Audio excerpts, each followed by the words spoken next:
The first time Cassian Valehurst entered Kingswell Hall, he came through the stable gate in a brown coat that smelled faintly of rain, saddle soap, and road dust, while the woman he had been invited to marry stood inside the great house practicing how to smile at a duke.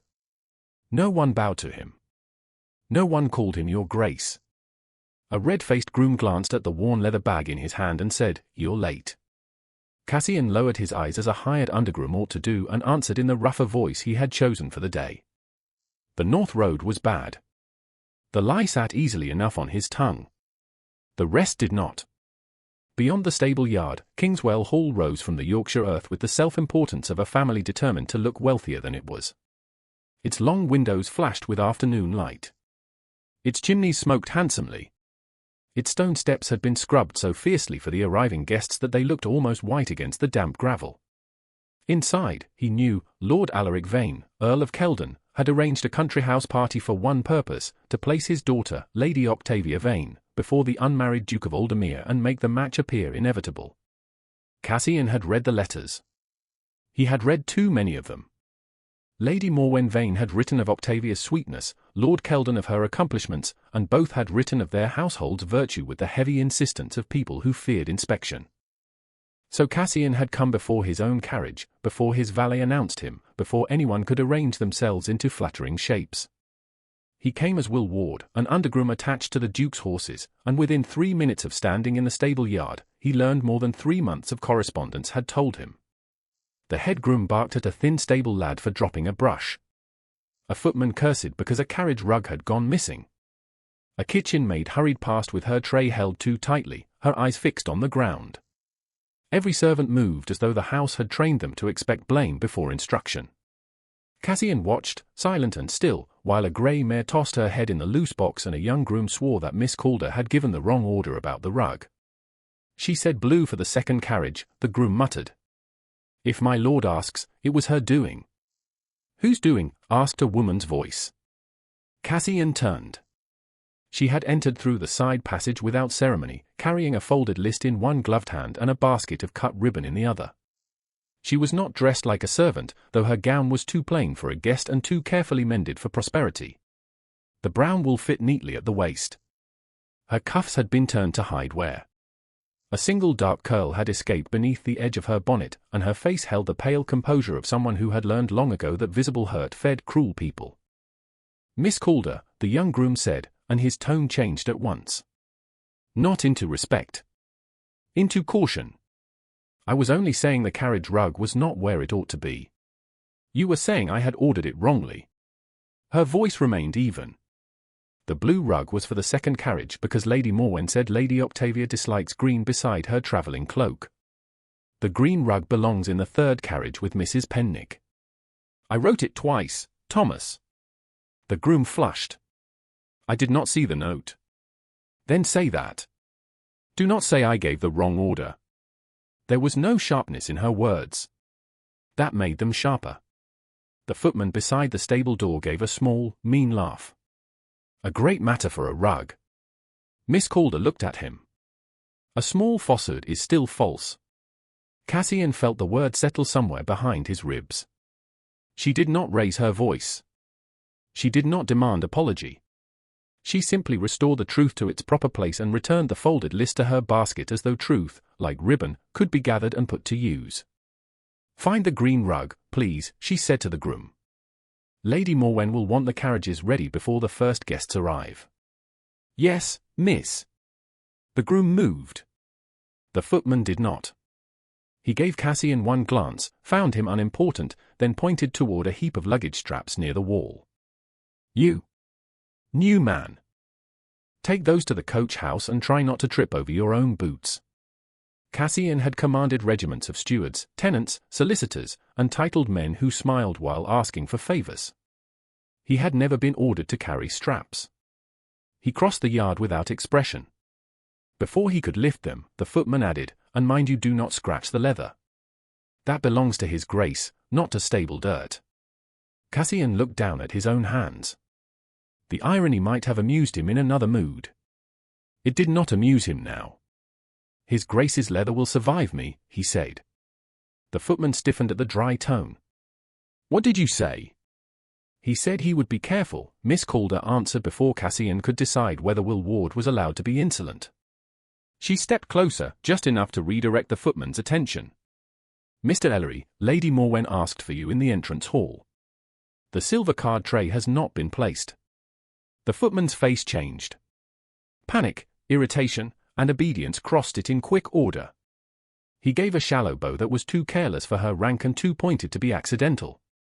Miss Calder. Then he went. Cassian lifted the straps. You saved me from a quarrel. I saved Mr. Ellery from one, she said. Her eyes met his then, grey-blue and tired, but not timid. You are new to Kingswell Hall. Will Ward. He dipped his head as an undergroom would. Attached to the Duke's horses. Then I hope you are treated better than most new people are treated here, Mr. Ward. It was the first time since he had entered his own deception that anyone had given him a name with dignity. Not boy. Not fellow. Not you. Mr. Ward. Does Kingswell Hall treat people badly? He asked. A small silence followed. In it, the mare stamped, a crow called from the stable roof, and somewhere beyond the yard a bell rang from the house. Miss Calder looked toward the windows where afternoon light flashed like watchful eyes. Kingswell Hall treats everyone according to usefulness. She offered the words calmly, but Cassian saw the cost of them. Some people are useful because they have money. Some because they have rank. Some because they can be blamed without consequence. Before he could answer, Lady Morwen Vane appeared on the terrace above the yard. She was tall, narrow, and dressed in lavender silk that tried to look gentle and failed. Livia. The name was not called. It was dropped. Miss Calder turned at once. Yes, my lady. Why are you in the stable yard conversing with grooms when the blue chamber has not been inspected? Lady Morwen's gaze moved over Cassian and dismissed him so completely that he felt almost cold from it. Guests will arrive within the hour. Lady Octavia cannot be expected to manage every domestic deficiency while you indulge in chatter. I was correcting the carriage arrangements, my lady. Were you? Lady Morwen descended 2 steps, slowly enough that the servants could hear. How fortunate we are that you can correct carriages, ribbons, rugs, and every other little matter except your own position. The yard went quiet. Not fully. Work continued because servants were trained to keep moving through discomfort, but the sound thinned. The groom bent over the rug. The maid vanished into the passage. The footman at the far door pretended not to listen. Miss Calder did not flush. That was the worst of it. Cassian understood, with a tightening in his chest, that she had been spoken to this way often enough to have trained her skin not to betray her. I will inspect the blue chamber now, she said. Do that. Lady Morwen's eyes narrowed. And change your cuffs before dinner preparations. We may be charitable to poor relations, but we need not advertise the fact to half of Yorkshire. Miss Calder curtsied. It was exact. It was graceful. It was a blade hidden in courtesy. She turned to leave, and Cassian saw the footman by the coach house shift his boot toward the rolled carriage rug, preparing to shove it into the mud at her hem. Cassian moved first. He let the leather straps fall. They struck the stones with a crack loud enough to make the horse toss its head. The footman jerked back. The rug remained clean. Lady Morwen looked sharply at Cassian. Clumsy. Yes, my lady, he said, lowering his head. My apologies. Miss Calder glanced once at the rug, once at his hand still resting near it, and understood. Not everything. Enough. Something changed in her face, so small that no one else would have noticed. Gratitude would have been too open. Relief too dangerous. Instead, she gave him the faintest nod, the kind one might give an equal in a room where equality was forbidden. Then she left the stable yard with her basket of ribbon and her mended cuffs, walking toward the great house that used her labor and denied her place. Cassian watched until the side door closed behind her. He had come to Kingswell Hall to test Lady Octavia Vane. He had expected vanity, calculation, perhaps the ordinary theatre of mothers and daughters around a rich unmarried duke. He had not expected to find a woman being quietly worn down in the margins of that theatre, nor to feel, after one exchanged glance, that the true measure of the house had already been taken. A laugh drifted from the terrace. Lady Octavia had appeared beside her mother, golden-haired, rose-gowned, and lovely in the polished way of a portrait designed to flatter a family line. She did not look toward the stables at first. She looked toward the drive, where the Duke's formal carriage was expected to appear later in the day. "Is everything ready for His Grace?" she asked. "Nearly," Lady Morwen replied. "Your cousin is being reminded of her duties."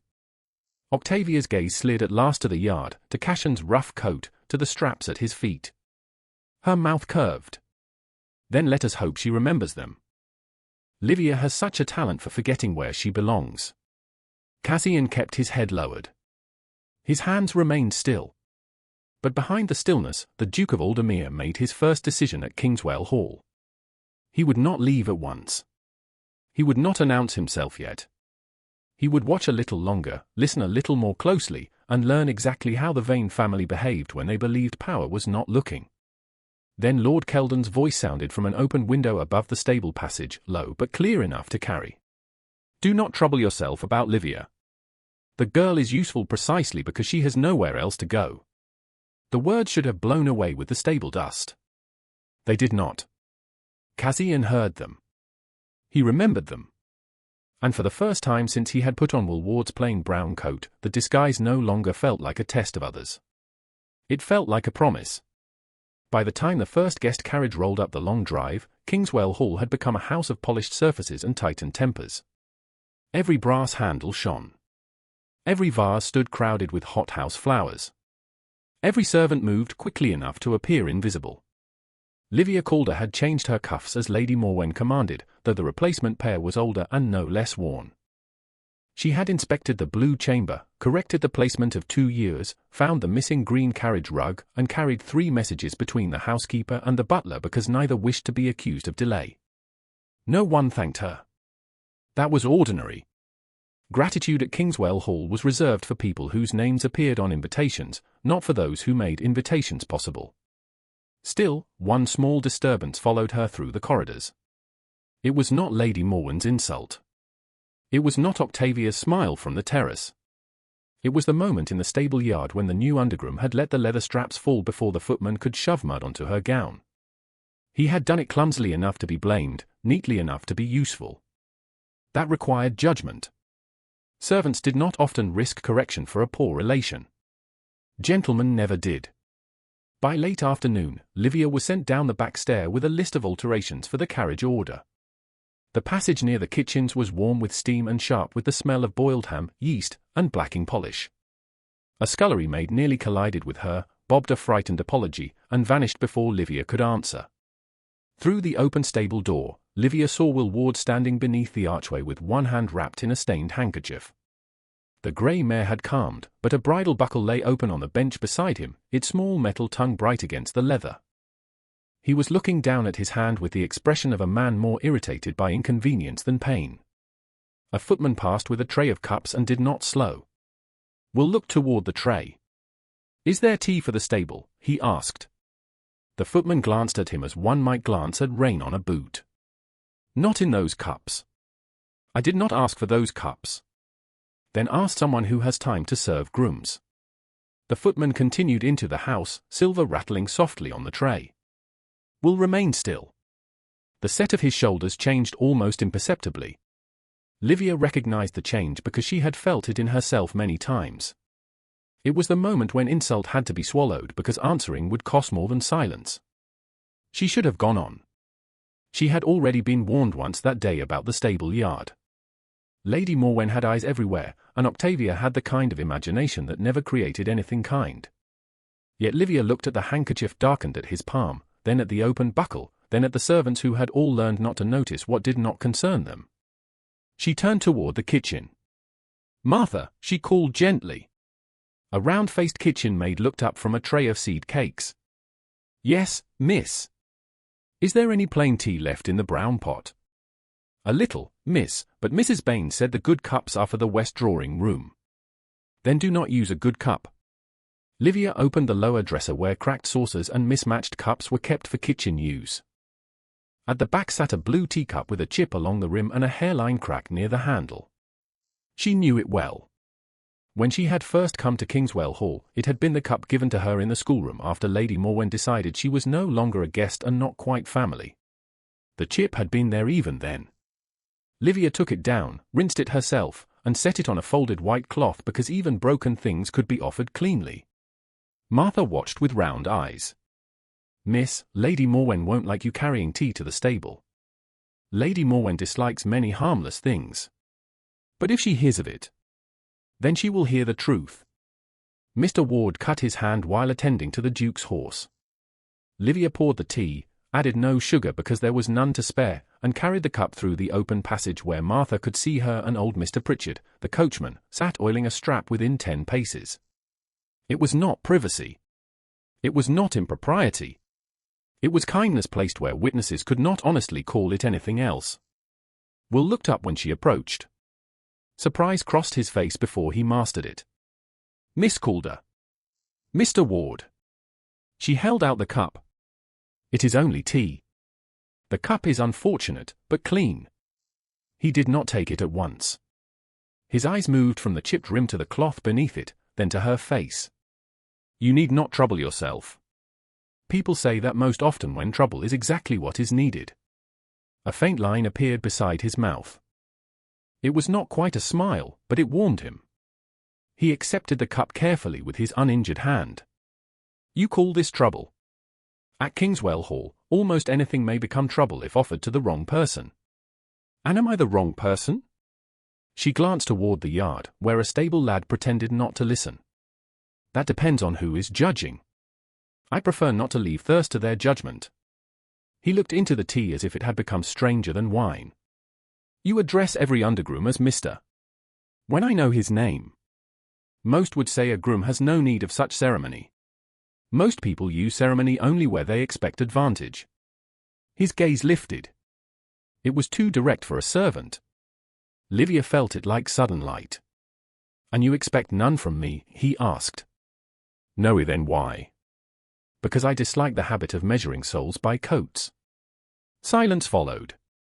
The stable yard continued around them, but the space between them seemed to draw inward.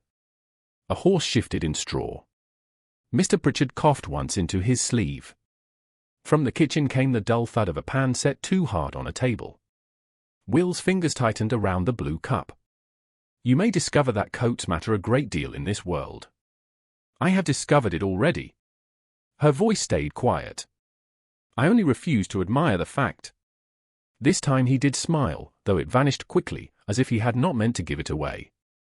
"You speak boldly for a lady in a servant's passage." "I speak more boldly here than in the drawing-room. Fewer people pretend not to understand me." The words were out before caution could stop them. Livia lowered her gaze to his hand. "Your cut should be washed properly. The buckle has rust near the tongue." "It is nothing." Men often say that when they mean they would rather bleed than be fussed over. He looked almost startled. "You have a low opinion of men." "No. I have a practical one." She set a clean strip of linen beside the bridle, taken from her own sewing basket. "Wrap it tighter. Not so tight that your fingers stiffen. You give orders well. Only to those sensible enough to obey them." The line should have been impertinent. Somehow, between them, it became almost laughter. Then the air changed. Livia felt it before she turned.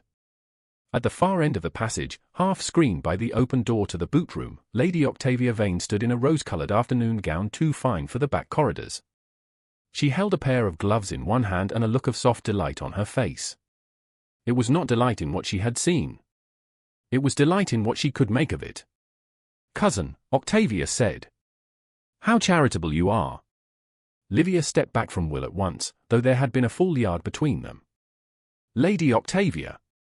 Tea in the stable passage. Octavia looked at the blue cup. Her smile deepened. "And linen too. How attentive." Mr. Pritchard shifted on his stool. Martha appeared in the kitchen doorway, flower on one cheek and fear in both eyes.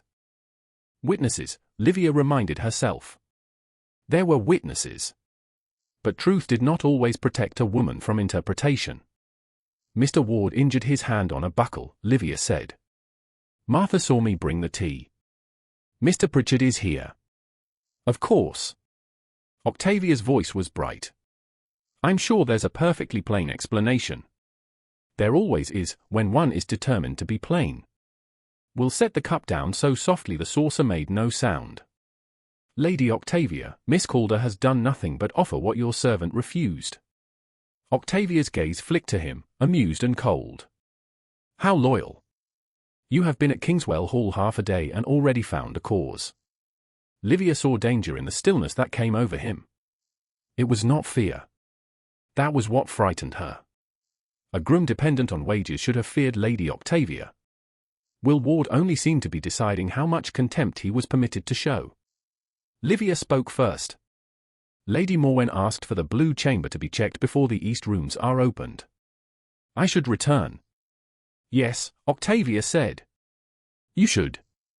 Mamma dislikes it when duties are neglected for conversation below stairs. Livia gathered her list and lifted her chin.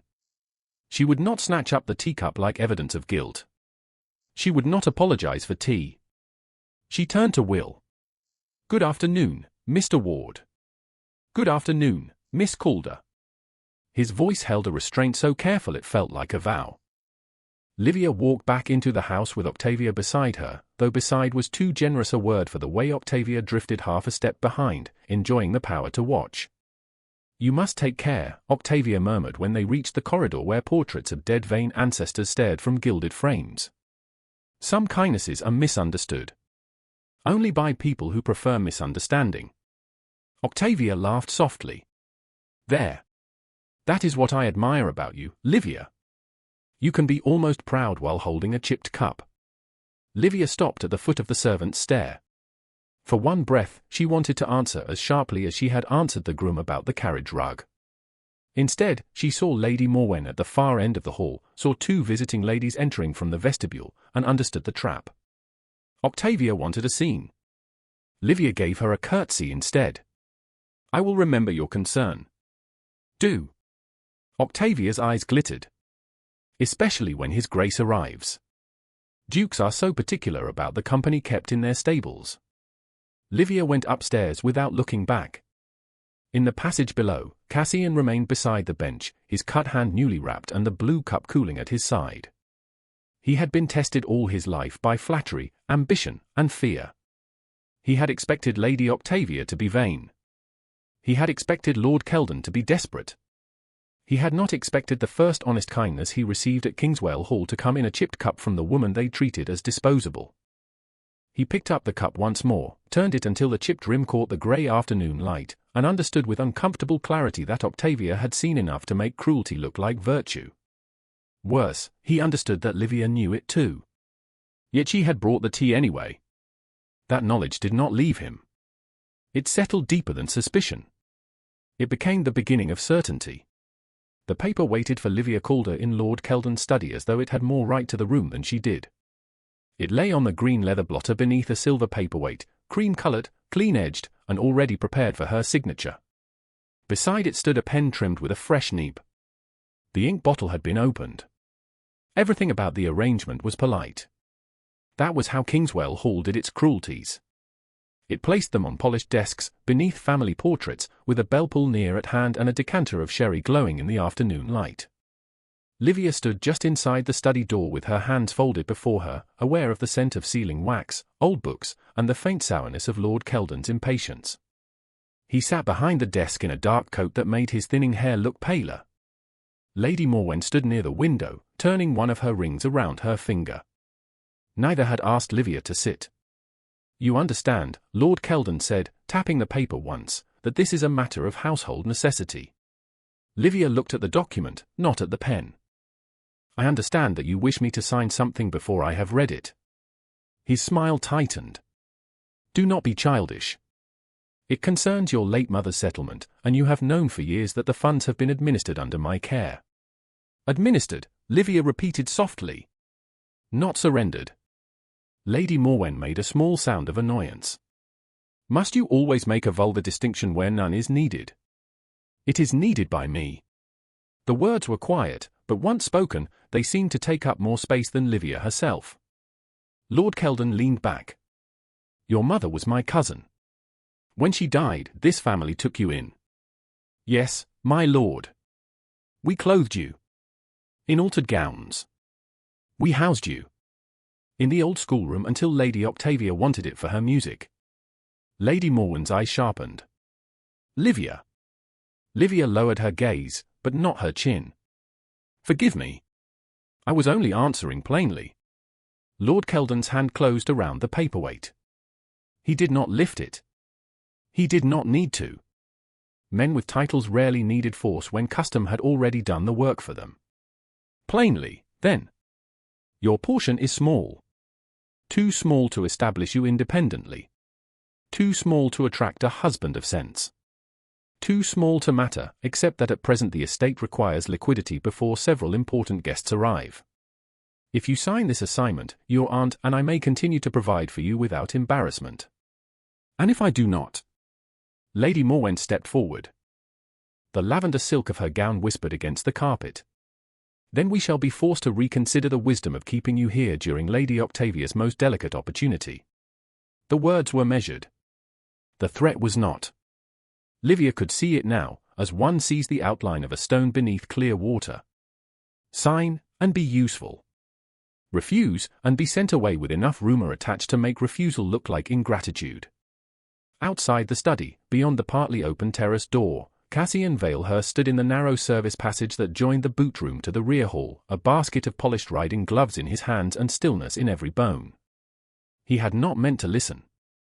He had been sent by the head groom to deliver Lord Kelden's gloves before the afternoon inspection of the stables.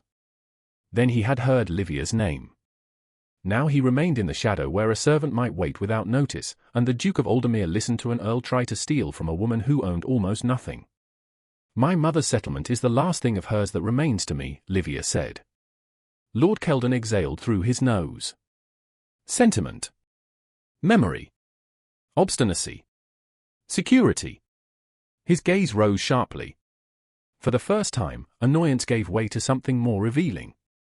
Fear. Not of her. Of what her refusal might disturb. You speak as though you have choices. Livia felt the sentence land. It was meant to remind her of every closed door. No father. No fortune sufficient to command respect. No brother to speak for her. No home but the one that reminded her daily she occupied it by permission. Her fingers tightened once, then relaxed. I have this choice. Lady Morwen's face hardened. You have been indulged beyond prudence. A distant relation in Northumberland has written twice that she might accept a companion if one could be spared. Perhaps a little distance from Kingswell Hall would correct this ungracious tone. Before his grace arrives? Livia asked. Or after Lady Octavia secures him? Lady Morwen went very still. Lord Kelden stood. Enough. The bell on the mantel trembled from the force of his voice, though he had not touched it. You will take the paper to your room. You will read it, since you insist upon ceremony, and you will sign it before dinner tomorrow. Livia did not move toward the desk. No, my lord. The room seemed to lose sound. Even from the passage, Cassian felt the silence sharpen. Lady Morwen's lips parted. Lord Kelden stared as though the word had arrived from a servant, or a child, or a dog suddenly speaking Latin. No. I will not sign away my mother's settlement. Livia looked at him then, fully and without heat. You may send me away. You may say what you like of me. But you will not have my name beneath that paper. For one suspended second, Cassian forgot the gloves in his hands. He had heard grand speeches in Parliament, solemn oaths in chapels, and flattery delicate enough to pass for prayer. None of it had sounded as brave as that small word in Lord Kelden's study. You will regret this, Lady Morwen said. Livia curtsied. It was exact, respectful, and somehow beyond their reach. I regret many things, my lady. Keeping what is mine will not be one of them. She turned before they dismissed her. That was another refusal, and perhaps the more dangerous one. Cassian stepped back into shadow before she entered the passage. She did not see him. He saw enough. The calm on her face lasted until the study door closed behind her. Then her breath caught once. Not a sob. Not even close. Only a brief failure of the body to keep pace with the soul. She pressed her gloved fingers to the wall, steadied herself, and walked away toward the rear stair. Cassian waited until her steps faded. Then he delivered the gloves to a footman, not to Lord Kelden, and crossed the yard to where old Pritchard sat beneath the coach-house arch with a harness strap across his knees. The coachman looked up from his work. "You've the look of a man with questions." Cassian kept his voice low. "Miss Calder. How long has she lived here?" Pritchard's needle paused. "Since she was nearly 17. Her mother died first, then her father followed within the year. Quiet man. Scholar sort. No use with money, but kind. And Lord Kelden took charge of her portion. So it was said." Pritchard glanced toward the house. "Mind you, I'm only a coachman. Papers belong to gentlemen and solicitors. But you hear things. A man hears plenty if folk think age has made him furniture." He pulled the thread through the leather. Miss Livia came with 2 trunks, a morning gown, and a little income that was meant to keep her from dependence. That is what Mrs. Vale, the old housekeeper, said before she passed. Yet every year, there was less talk of her income and more talk of family generosity. Cassian's jaw tightened. "Does she receive wages?" Pritchard gave him a look. "A gentlewoman does not receive wages for being useful to kin. She receives reminders." The answer was uglier because it was true. Cassian looked toward the house, where windows blazed with preparation for his own arrival. They were polishing silver for the Duke while pressing a woman to surrender the last silver thread of her independence. "Who is the family solicitor?" he asked. Pritchard hesitated. "Mr. Hargreaves in York, if he still holds the papers. Though Lord Kelden has been favouring another man of late. Mr. Fenton. Quicker with debts, they say." "Debts? I didn't say that." "No," Cassian said. "You only heard it." Pritchard studied him more closely then, and for a dangerous instant Cassian wondered whether the old man saw too much. But the coachman only lowered his voice. "If you mean Miss Livia no harm, leave her name cleaner than you found it. This house soils what it cannot own." Cassian took the warning as he would have taken counsel from a lord. "I mean her no harm." The promise sounded insufficient. He knew it as soon as he said it. By dusk, a folded note left the stable yard in the lining of a feed invoice, carried by one of Cassian's own outriders who knew Will Ward was not Will Ward and knew better than to look amused by it. The note was addressed to Tobias Vale, steward of Harrowfen Court, and written in a hand plain enough to pass for business. "Verify the late Mrs. Calder's settlement. Find Hargreaves in York. Learn whether Lord Kelden or any agent has drawn against it. Delay my formal arrival until tomorrow evening. Send word through the secretary that road conditions and a lame leader require adjustment. No one at Kingswell Hall is to suspect urgency." Cassian sealed it with no ducal crest. He watched the outrider disappear down the servants' track, then returned to the stable block as the house bells rang for dressing. The yard had emptied into evening shadow. Somewhere above, music sounded as Lady Octavia practiced a song meant for a duke who had already heard enough. Near the tack-room door, Livia stood with a small lantern in her hand, searching the row of hooks beside the medicine cupboard. Cassian stopped beneath the arched Miss Calder. She turned quickly. The lantern light caught the strain she had hidden from Lord Kelden. "Forgive me. I did not hear you. You are looking for something." "The brass stable key." Her gaze moved back to the hooks. "It was here this morning. I used it yesterday to fetch liniment for the grey mare, and I returned it before breakfast." Cassian looked at the empty hook. A faint line of dust marked where the key had hung. Could one of the grooms have taken it? Perhaps. But she did not sound convinced. Outside, the wind pressed softly against the stable doors. Inside, the empty hook swung once, though no hand had touched it. Livia lifted the lantern higher, and Cassian saw in her face the exact moment she understood what he did. At Kingswell Hall, missing things did not remain merely missing. They became accusations waiting for a room. Morning at Kingswell Hall began with bells, wheels, and whispers. By 8 o'clock, 3 visiting families had arrived, 2 footmen had quarrelled over a trunk left in the wrong passage, and Lady Morwen had already declared the day nearly ruined by other people's incompetence. Livia Calder moved through it all with a list in her hand and a calmness that had become less a virtue than a shield. She had slept badly after discovering the empty hook in the tack room. Each time she closed her eyes, she saw the small clean mark in the dust where the brass stable key should have hung. She had told herself that a groom might have taken it. She had told herself that keys were mislaid in busy houses. Yet Kingswell Hall had never been a place where missing objects stayed innocent for long.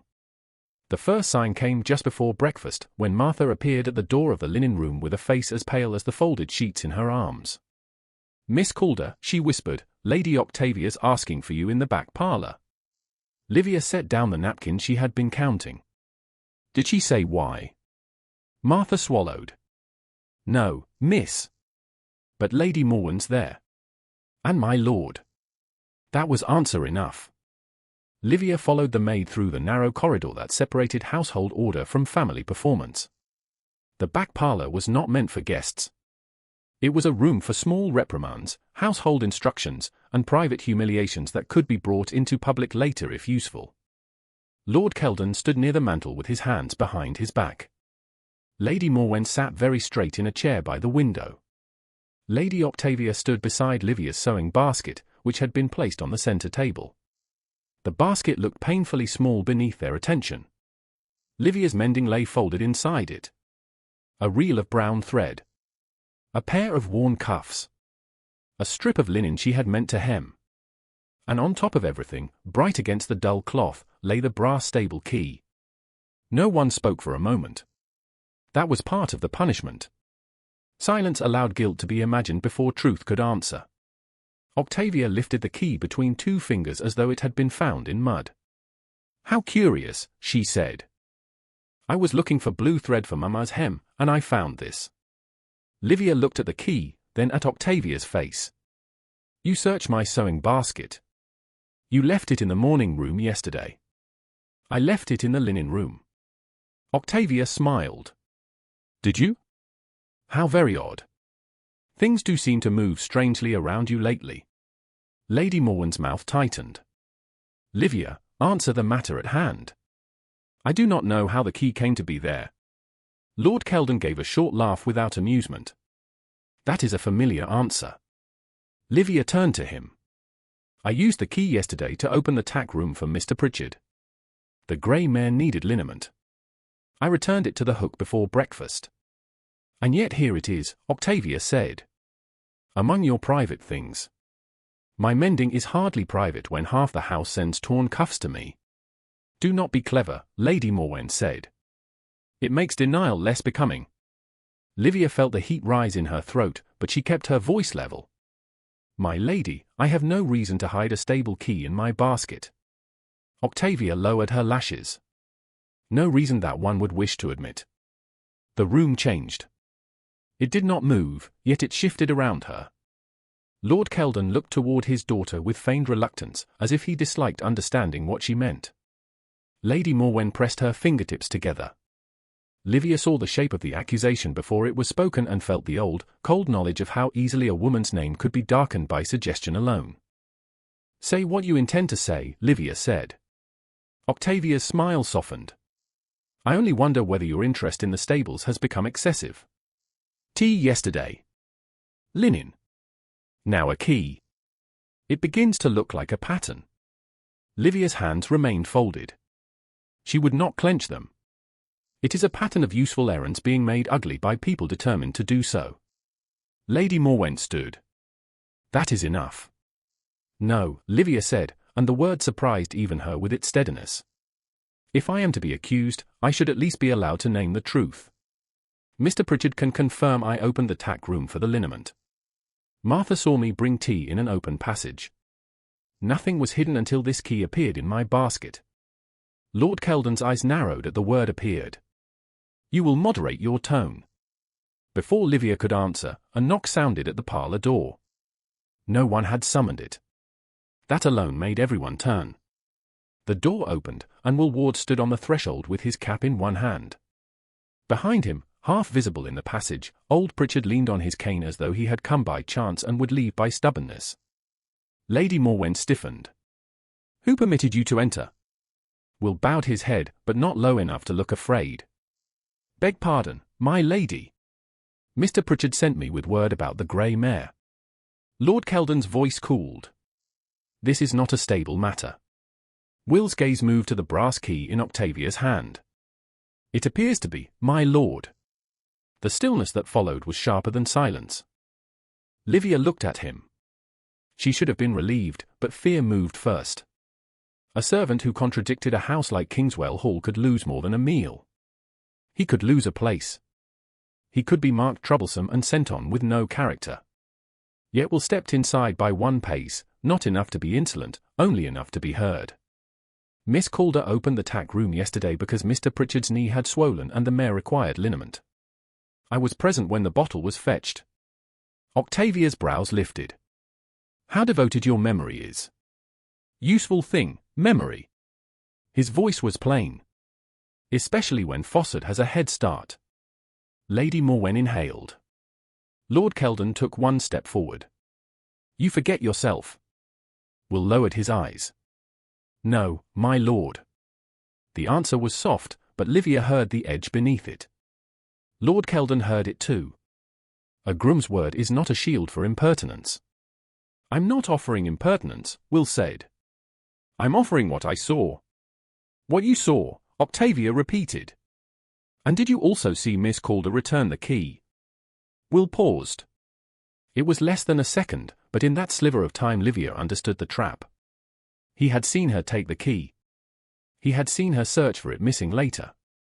He had not seen her return it. Truth could wound as neatly as lies when arranged by cruel hands. "I did not see her return it," he said. Octavia's smile widened. "How unfortunate." Livia's stomach tightened. Will looked at her then, and she saw apology, anger, and restraint all held in a face that should have belonged to a simple undergroom and did not. "But I did see the key hanging on its hook after the medicine was taken," he continued. "At dusk. Before it disappeared." Pritchard's voice came from the passage, dry as old oak. "So did I." Lady Morwen turned toward him in outrage. "This is intolerable." "It is merely inconvenient, my lady," Pritchard said. "Those are not the same thing." Livia nearly closed her eyes. "Not from weakness. From the sudden ache of being believed." Lord Kelden pointed toward the door. "Both of you will return to the stables and remember that household discipline is not a village debate." Will bowed again. "Yes, my lord." "And you," Lord Kelden added, voice dropping, "will consider whether your place here is secure if you continue to involve yourself in family concerns." For the first time, something cold moved across Will's face. It vanished so quickly that perhaps only Livia saw it. "I understand, my lord." But he did not say what he understood. That was the danger of him. He obeyed the surface and refused the spirit beneath it. Octavia saw it too. Her amusement thinned. She studied him as if a door she had assumed locked had opened into darkness. Lord Kelden took the key from her and set it on the table. "The matter is closed for now.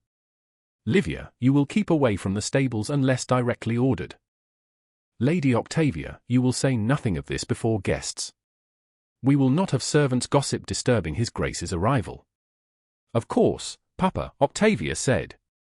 Her eyes remained on Will. Some servants do become strangely bold when encouraged. Will said nothing.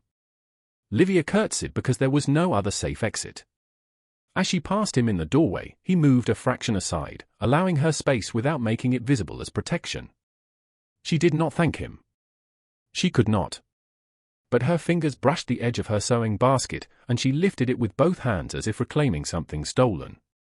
In the passage, Pritchard limped ahead, muttering about fools and keys. Livia kept walking until the back parlour door closed behind them. Only then did Will speak, low enough that the walls could not carry it. "Are you safe?" The question struck her harder than the accusation. No one at Kingswell Hall asked whether she was safe. They asked whether she was useful, grateful, quiet, presentable, obedient. Not safe. She looked at him, at the plain coat, the wrapped hand, the eyes too controlled for his station. "For the moment." "That isn't an answer." At Kingswell Hall, it is the only answer available. He looked as though he wished to say more. Instead, he stepped back as Lady Morwen's maid came around the corner. "Miss Calder." His voice returned to careful formality. "I hope the rest of your morning improves." "Thank you, Mr. Ward." She left him there, but she carried the question with her. "Are you safe?" It followed her up the stairs and into the morning room, where the guests admired flowers placed by hands they would never notice. Behind her, Cassian waited until the corridor emptied. Then he crossed through the servants' passage to the small room assigned to the Duke's travelling valet, a man named Elias Rook who had served him long enough to understand when silence was command. Rook looked up from unpacking a shaving case that did not belong to any undergroom. "Your Grace." Cassian removed his cap. The key was planted. Rook's expression did not change. "By Lady Octavia." "Almost certainly. Perhaps with her mother's knowledge. I want the tack room watched tonight. Quietly. No heroics. No gossip. And Miss Calder?"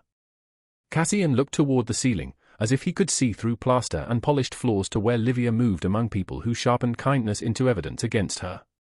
"She is to be protected without knowing she is being managed." Rook hesitated. "That is a narrow road." "I know. Narrow roads break axles." Cassian almost smiled. "Then walk it." Rook bowed. "Yes, Your Grace." Cassian put the cap back on before returning to the corridor. By the time he reached the stable yard, the brass key had been restored to its hook, gleaming innocently in the grey morning light. It looked ordinary again. That troubled him most. A thing could be made ordinary after it had nearly ruined a woman. A room could return to breakfast. A family could return to smiling. And Lady Octavia Vane could stand at an upper window, looking down at the undergroom who had contradicted her, with the faint, fascinated displeasure of someone who had discovered that a pawn might not move as expected. The announcement of the Duke's delayed arrival reached Kingswell Hall at noon, folded on heavy paper and carried with enough formality to make the delay feel like an event. Lady Morwen read it twice in the morning room while Lady Octavia stood before the long mirror, turning her head to judge which angle made her look most serenely disappointed. His Grace, the note explained, had been slowed by road conditions and a lame leader horse, but his travelling effects and several members of his household would arrive ahead of him. He expected to present himself at dinner the following evening. Lady Morwen lowered the page with visible displeasure. "A duke may be late. The rest of us may not look unprepared." Within minutes, Kingswell Hall became a stage with no curtain and too many actors. Octavia ordered 2 gowns brought down, then rejected both because the blue made her look dutiful and the ivory made her look too easily pleased. Lady Morwen summoned Livia to fasten pearls, fetch gloves, correct place cards, inspect the west guest chamber, and remind the housekeeper that the Aldermere servants were to be treated with care, but not familiarity. Lord Kelden remained in his study longer than usual. Twice, Livia saw unfamiliar gentlemen arrive by the side entrance and leave with expressions too guarded for ordinary guests. They wore good coats, but the coats had seen use. Their eyes did not wander over portraits or ceilings as visitors' eyes did. They counted windows, doorways, and value. Creditors, Livia thought, and then immediately reminded herself that thinking dangerous things did not make them less true. By mid-afternoon, she had carried 6 messages, corrected a seating card that placed a baronet's wife above a viscount's daughter, and prevented the second footman from serving claret in glasses still clouded from washing. Lady Morwen caught her near the flower room with a basket of cut stems in her arms. "Livia." "Yes, my lady." "Tonight is not a night for drawing notice." Livia looked down at the roses, their thorns wrapped in damp cloth. "I had no intention of doing so." Intentions matter less than impressions. Lady Octavia must be seen as the natural centre of the room. You will assist when needed, speak when spoken to, and remember that quiet usefulness is your most becoming quality. The words were not new, but something in Livia resisted them more than usual. Perhaps it was the memory of the brass key gleaming in Octavia's hand. Perhaps it was the question Will Ward had asked in the passage. "Are you safe?" "I understand," Livia said. Lady Morwen narrowed her eyes, as if searching for rebellion beneath obedience. Finding none she could name, she moved on. Livia finished the flowers and was sent with a note for the stable yard concerning the Duke's horses, which had been installed with more ceremony than most human visitors received. The afternoon had softened into grey light. Rain threatened but did not fall. In the yard, grooms moved around the Aldermere horses with careful attention. They were fine animals, large and sleek, and even the head groom had begun speaking more gently in their presence, as if the Duke's rank extended to every hoof. Will Ward stood near the tack bench, checking a leather glove whose wrist strap had torn loose. He looked up as Livia approached, and the guardedness in his face eased before he seemed to remember it should not. "Miss Calder." "Mr. Ward."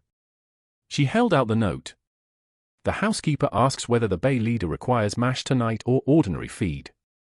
His Grace's people sent conflicting instructions." He took the note but did not open it at once. "The bay leader prefers mash after a hard road. You sound as though you know the horse personally. Some horses are more honest than people. It makes them easier to know." Livia almost smiled. "That is a dangerous opinion to express during a house party. Then I'll express it only to someone who won't report me." The contraction, the ease of it, made the line feel warmer than it should have. Livia glanced toward the open passage. Martha was within sight, carrying covered dishes toward the kitchen. Mr. Pritchard sat outside the coach house with a strap across his knees. Nothing improper could be said of a conversation held in plain view, though Octavia had already proved that plain view did not always protect plain truth. "I am not sure I deserve such confidence," Livia said. "I may be a terrible gossip. You don't strike me as someone who spends words carelessly." She looked at him then. His cut hand was cleaner now, wrapped with more skill than she expected. The torn glove lay across his palm. "That strap will not hold if you fasten it that way." He looked down at it. "No. No. The leather has stretched at the edge. It needs to be stitched through the doubled part. Do all gentlewomen know harness work at Kingswell Hall? Only those assigned to mend everything no one wishes to replace." The answer escaped too dryly. She expected him to laugh. He did not. He held the glove out. "Would you show me?" She hesitated. The request was simple. The yard was open. Yet the memory of Octavia's gaze moved between them like a drawn thread. Will seemed to read that hesitation and immediately lowered the glove. "Forgive me. I shouldn't have asked." "It is not the asking. It's the watching." The accuracy of it unsettled her. She took the glove from him before caution could harden into cowardice. "There is an awl on the bench." He handed it to her, along with a length of waxed thread. Their fingers did not touch. Somehow the care taken to avoid contact felt more intimate than carelessness would have. Livia worked quickly, piercing the leather and drawing the thread through in short, firm movements. Will watched her hands, not as men usually watched women's hands, admiring softness or rings, but as if skill itself deserved attention. "You asked me yesterday whether I treated every servant with courtesy," she said. "I did. May I ask you something equally impertinent? I can hardly object after beginning the custom." She pulled the thread tight. "Have you ever wished to be someone else?" He did not answer at once. A horse breathed heavily behind them. Somewhere in the house, a pianoforte began and stopped, began again, then stopped once more as Lady Octavia searched for a more flattering passage. "Yes," he said. Livia looked up. The word had been too honest for the character he played. He seemed to know it. "Not often," he added. "But sometimes." "Someone richer?" she asked lightly. "Freer." The awl paused in her hand. "That is not the answer I expected." "What did you expect?" "Most men wish to be higher. Few wish to be less confined." His mouth tightened, not with displeasure, but with recognition. "A title can be a harness, Miss Calder. People admire the polish and don't notice where it rubs." She bent over the glove again because his eyes had become difficult to meet. "That is a strange thing for an undergroom to say. Undergrooms handle harness daily." "So they do." She tied off the thread and smoothed the repaired strap. "Still, I think some harnesses are lined with velvet. Velvet does not make restraint less real." The words were quiet. They seemed to belong to another room, another coat, another man. Livia handed the glove back. Then perhaps the question is not whether one wears a harness, but who holds the reins. He accepted it. This time his fingertips brushed the edge of the glove where hers had just been. Not her skin. Only leather, warmed by both their hands. His gaze lifted. And who holds yours? The question was too direct. It struck the place Lord Kelden's paper had struck and the place Lady Morwen's warning had tightened. Livia stepped back. At present, Lady Morwen holds the dinner list, which is nearly as powerful. His expression changed, regret entering it before she could look away. I went too far. You went somewhere accurate. That is often worse. A silence followed, but it was not empty. Livia folded the small remaining length of thread and placed it on the bench. The glove will hold for now. It should be replaced before winter. Everything that holds for now seems to be kept longer than it should. That is the motto of Kingswell Hall. This time he did laugh, softly, and the sound startled warmth into the grey yard. It ended too soon. From the upper terrace came Lady Octavia's voice, bright and edged. Livia, Mamma is looking for you. Livia turned. Octavia stood above them in a pale muslin gown with a shawl around her shoulders, as if she had wandered out by accident and not by design. Her eyes dropped to the glove in Will's hand, then to the awl on the bench. Still improving the stables, cousin? Repairing what was torn, Livia said. How tireless you are. Octavia smiled at Will. And how fortunate Mr. Ward is to have your hand so often at his service. Livia set the awl down with care. Lady Morwen asked for me. So she did. Though I begin to see why messages lose speed between the house and yard. Will bowed his head. Lady Octavia. She looked at him longer than courtesy required. Mr. Ward, isn't it? One does hear your name often for a man who arrived yesterday. Usually from those kind enough to use one. Octavia's smile thinned. Livia felt the danger flare and moved before it could catch. I will come at once. She left the yard under Octavia's gaze, aware of Will behind her, aware too of the glove strap she had mended as though it were evidence of something no one had yet named. Cassian waited until both women had gone inside. Then he crossed to the feed room, where Elias Rook stood behind stacked oat sacks as if inspecting inventory. The rider returned. Cassian asked. Rook gave the smallest nod. Mr. Hargreaves in York still holds copies of Mrs. Calder's settlement. There have been inquiries from Lord Kelden's new man, Fenton. Debts are likely. Proof is coming. Cassian looked toward the house. Faster. Yes, Your Grace. At dusk, he saw Lady Octavia again. She moved across the stable yard with a candle shielded in her hand and a folded note tucked beneath her glove. No lady came alone to the tack room at that hour by accident. Cassian stepped back into shadow beneath the arch and watched her slip inside, closing the door until only a blade of candlelight showed at the threshold. The repaired glove tightened in his hand. Whatever game Octavia had begun with a cup and a key, she had not finished playing it. By the time the dinner bell rang, the folded note had vanished from the tack room, Lady Octavia had returned to the house with clean gloves and a cleaner smile, and Cassian Valehurst knew that the next move would not come in shadow. It would come beneath candles, with witnesses, where cruelty could call itself concern. He had followed no farther than prudence allowed. An undergroom lurking after a lady would create the very scandal he wished to prevent, so he had sent Elias Rook to place one of Aldermere's trusted maids within reach of Miss Calder whenever the household allowed it. The maid, a steady woman named Agnes Pike, entered service spaces quietly and noticed everything. That was all Cassian could do for the moment without destroying his disguise. It was not enough. The knowledge sat against his ribs as sharply as the repaired glove in his hand. Above the stable yard, Kingswell Hall glittered with effort. Its windows burned gold. Its front steps shone from a last frantic scrubbing. Inside, candles multiplied themselves in mirrors until the rooms appeared richer than the estate accounts would permit. Guests moved through the drawing room with that smooth English art of pretending not to search for the most important person absent. The Duke of Aldermere had not appeared. His household effects had. His horses had. His name had travelled from chair to chair like a flame. Lady Morwen used the delay as though it were a social instrument. His Grace is exacting about horseflesh, she told a baronet's wife. A man so attentive to his stables is sure to be attentive to his household. Lady Octavia stood nearby in pale green silk, her hair arranged with pearls that made her look almost innocent. I admire patience in a gentleman, she said softly. It suggests depth. Livia Calder heard the remark while placing a fresh arrangement of white roses on a side table near the dining room doors. She kept her face lowered and her hands steady. Patience in a duke was depth. Patience in a poor relation was obedience.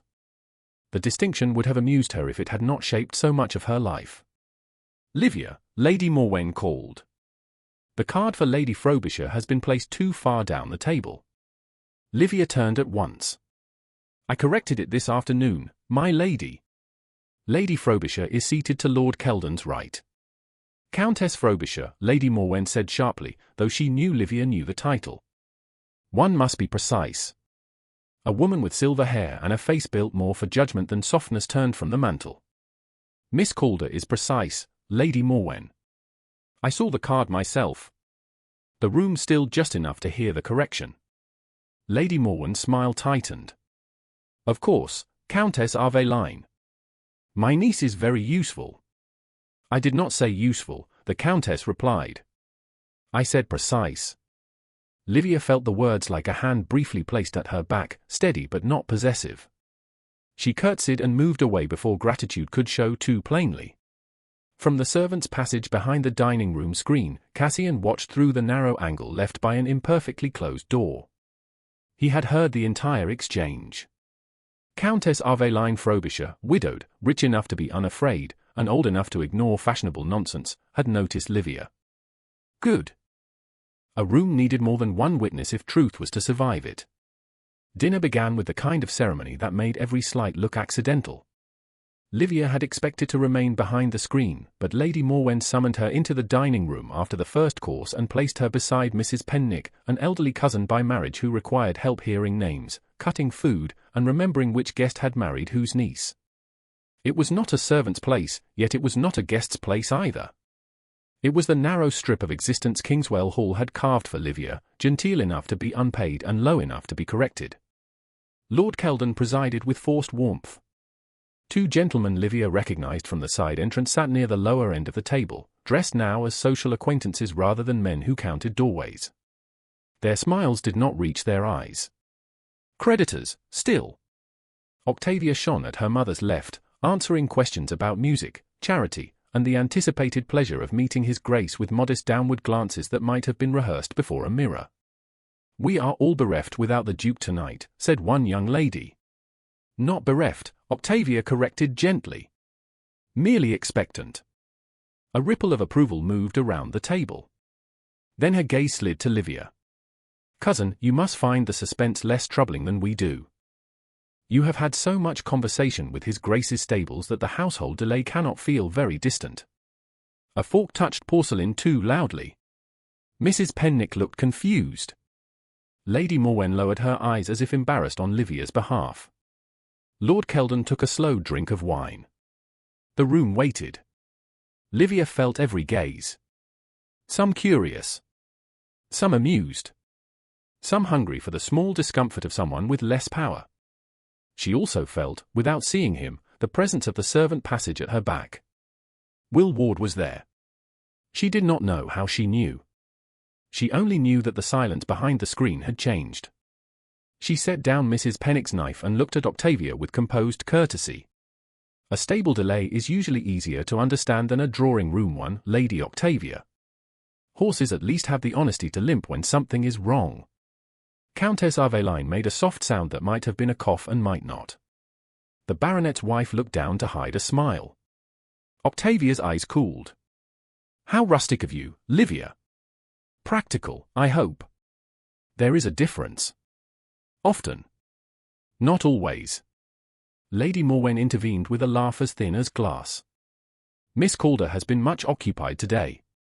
Overwork gives a young woman odd turns of phrase. Does it? Countess Aveline said. I thought that was intelligence. This time the silence favored Livia. Not for long. Such moments never lasted long in rooms trained to recover their hierarchy. Lord Kelden changed the subject to hunting prospects, and the conversation shifted obediently. Yet something small had altered. Livia felt it in the way Mrs. Pennick patted her sleeve before asking for more sauce. She felt it in the way one visiting gentleman stopped looking through her and began looking at her. She felt it most painfully in herself. She had answered. Not rudely.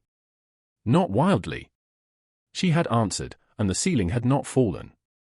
Behind the screen, Cassian released a breath he had not realized he held.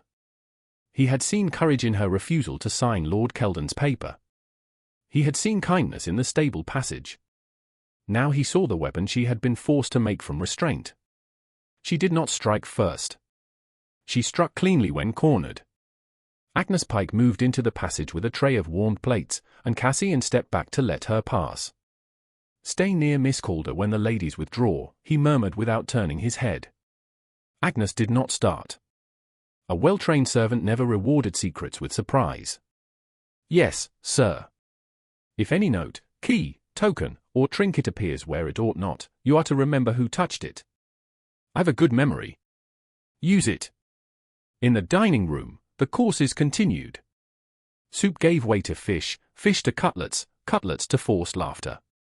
Livia assisted Mrs. Pennick, answered only when addressed, and ignored the soft little arrows Octavia sent across the table whenever conversation dulled. "Cousin is so kind to the elderly. Cousin has such useful hands. Cousin always knows the lower passages better than anyone." Each remark wore a smile. Each remark placed her one step nearer to servants, stables, and suspicion. Livia endured them with a calm that cost more than visible anger would have. When the ladies withdrew at last, Lady Morwen linked arms with Countess Aveline and reclaimed command of the drawing-room.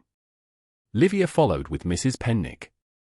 Agnes Pike entered shortly after with the tea tray and took a place near the sideboard where she could see the room without seeming to watch it. Cassian remained below, trapped by rank he could not use and livery he did not truly wear. He crossed through the outer passage and saw the tack room door at the far end of the yard standing closed. No candlelight showed beneath it now. No movement. Whatever Octavia had placed there had been removed, or hidden better. Upstairs, music began. Lady Octavia played first, all polished delicacy and no warmth. Applause followed. Then came conversation, brighter now that the gentlemen had rejoined the ladies. Lord Kelden spoke loudly of the Duke's expected arrival on the following evening. "His Grace will find us ready," he said. "Kingswell Hall does not disappoint its guests." Livia stood near Mrs. Pennick's chair, her hands folded, her expression calm. She wanted, absurdly, to be in the stable passage where words meant what they said and a torn glove could be repaired without becoming an emblem of disgrace. Instead, she felt Octavia drift close enough that only she could hear. "You were clever at dinner." "Was I?" "Very. But cleverness is dangerous when one has no position to protect it." Livia looked at her cousin. "Then perhaps it is fortunate I have so little position to lose." Octavia smiled. "Oh, Livia. Everyone has something to lose." Across the room, Agnes Pike lowered her gaze, but not before Livia saw that she had heard. Later, when the house settled into its restless half-silence before midnight, a maid found a folded paper tucked beneath the edge of the lower stair runner near the passage that led toward the stables. It was sealed with blue wax and addressed in a hand meant to look hurried. "For Miss Calder." The maid did what frightened servants did at Kingswell Hall. She carried trouble upward. By dawn, the note would no longer be a piece of paper. It would be a story. And stories, once placed in the right mouths, could ruin a woman faster than truth could dress for breakfast. By breakfast, the note had travelled farther than any honest message in Kingswell Hall. It had passed from the frightened maid to the housekeeper, from the housekeeper to Lady Morwen, and from Lady Morwen to Lord Kelden, who held it now between two fingers as if the paper itself had offended him. The family had not waited for Livia in the back parlour this time. That would have been too small for what they intended.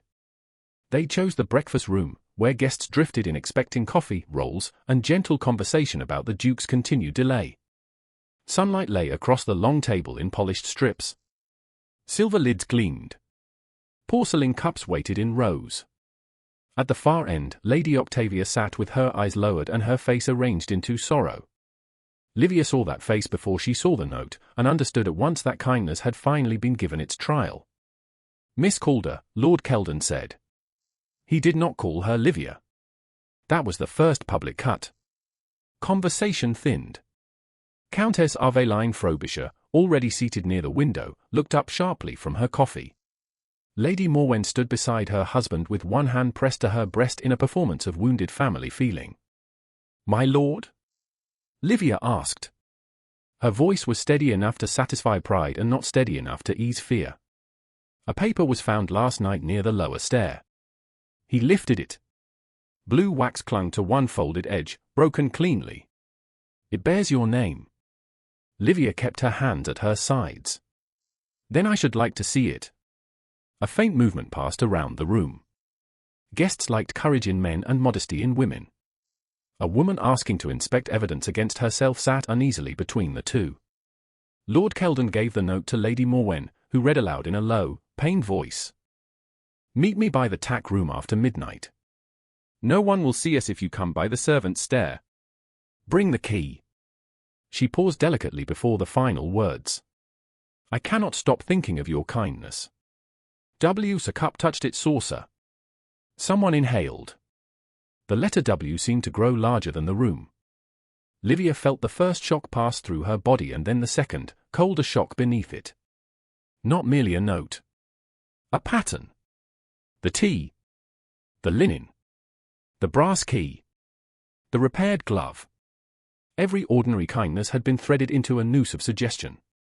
Lady Octavia closed her eyes as if she could hardly bear the impropriety. "I didn't want to speak of it," she murmured. "After the key, I hoped we had misunderstood. But this is too much to ignore." Livia turned her head toward her cousin. "You hoped?" Octavia's lashes lifted. "For your sake." "How generous." Lady Morwen's voice sharpened.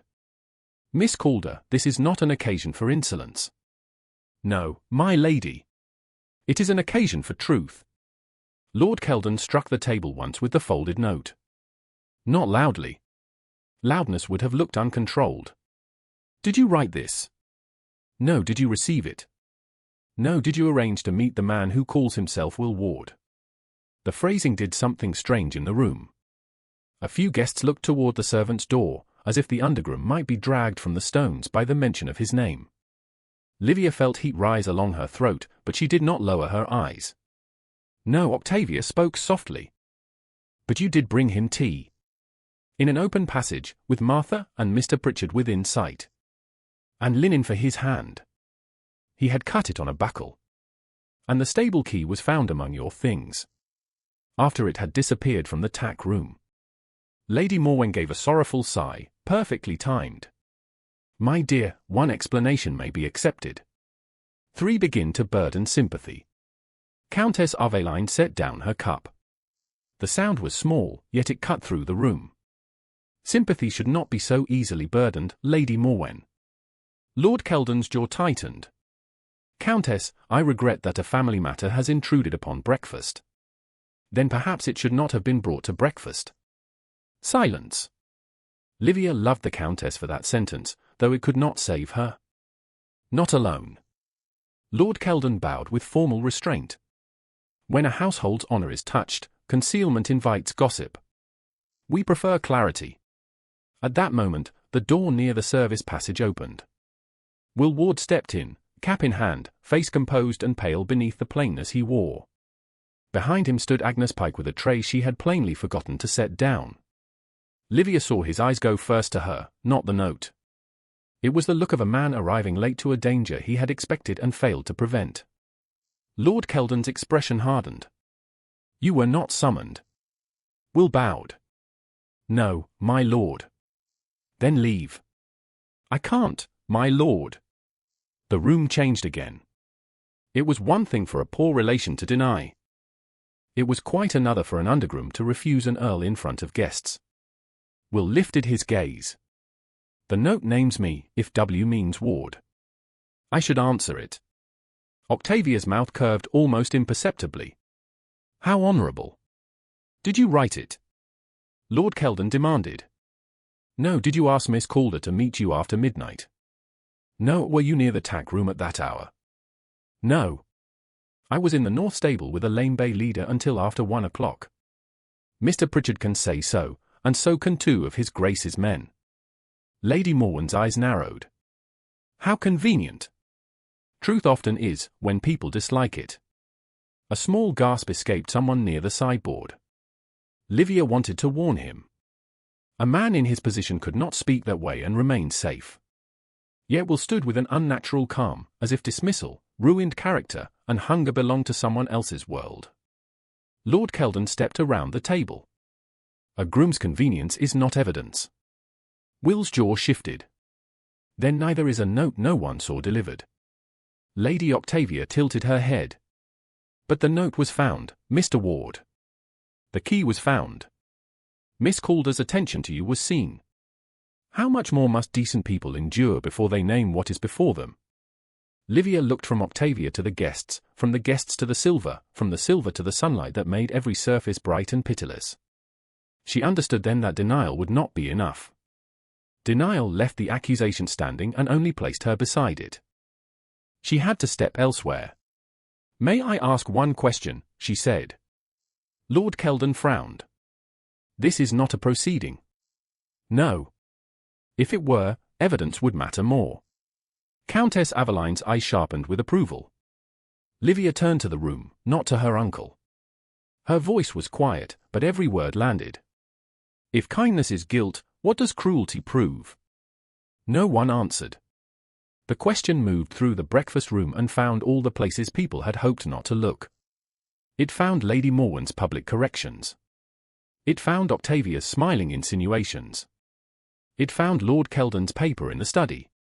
It found the servants standing motionless with trays in their hands because they knew too well what happened when truth had no rank. Even Octavia's smile faltered. Only for a breath. Then she lowered her gaze again and made silence seem like injury. Lord Kelden recovered first. You will go to your room, Miss Calder. Livia faced him. For what offence? Until his Grace's representatives decide how to manage the damage done to this household. The damage, she repeated. Lady Morwen came closer, lowering her voice just enough to appear merciful. Do not worsen this. Go quietly. A scene will not improve your name. Livia looked toward Will. He had taken 1/2 step forward, then stopped. Something held him back. Not fear. Calculation. The realization hurt more than she expected. He believed her. She saw that plainly. Yet he was still not telling her everything. Agnes Pike moved to the doorway, as if waiting to accompany her. That, at least, was mercy. Perhaps his. Perhaps someone else's. Livia straightened. I will go. But I will not confess to a lie by being silent about it. Lord Kelden's face darkened. Enough. She curtsied to the room with a precision that made several guests look down. I did not write that note. I did not arrange a meeting. I did not hide the key. Anyone who needs me ruined in order to feel secure should ask why. Then she turned and walked to the door. Agnes followed at once. Will remained where he stood, his hand closed around the edge of his cap. As Livia passed him, she heard him say under his breath, so softly no one else could claim to hear, I do believe you. She did not turn. If she had, the room might have seen what those words cost her.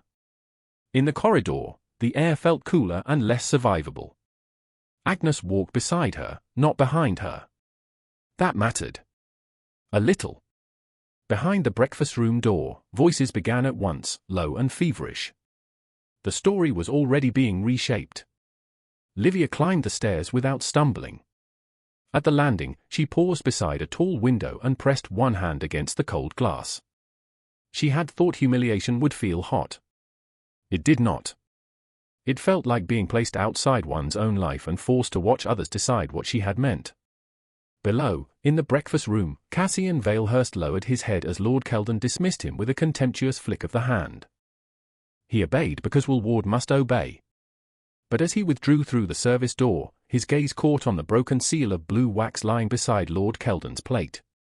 It bore no crest, only a small impressed ridge where a private signet had been pressed too hard.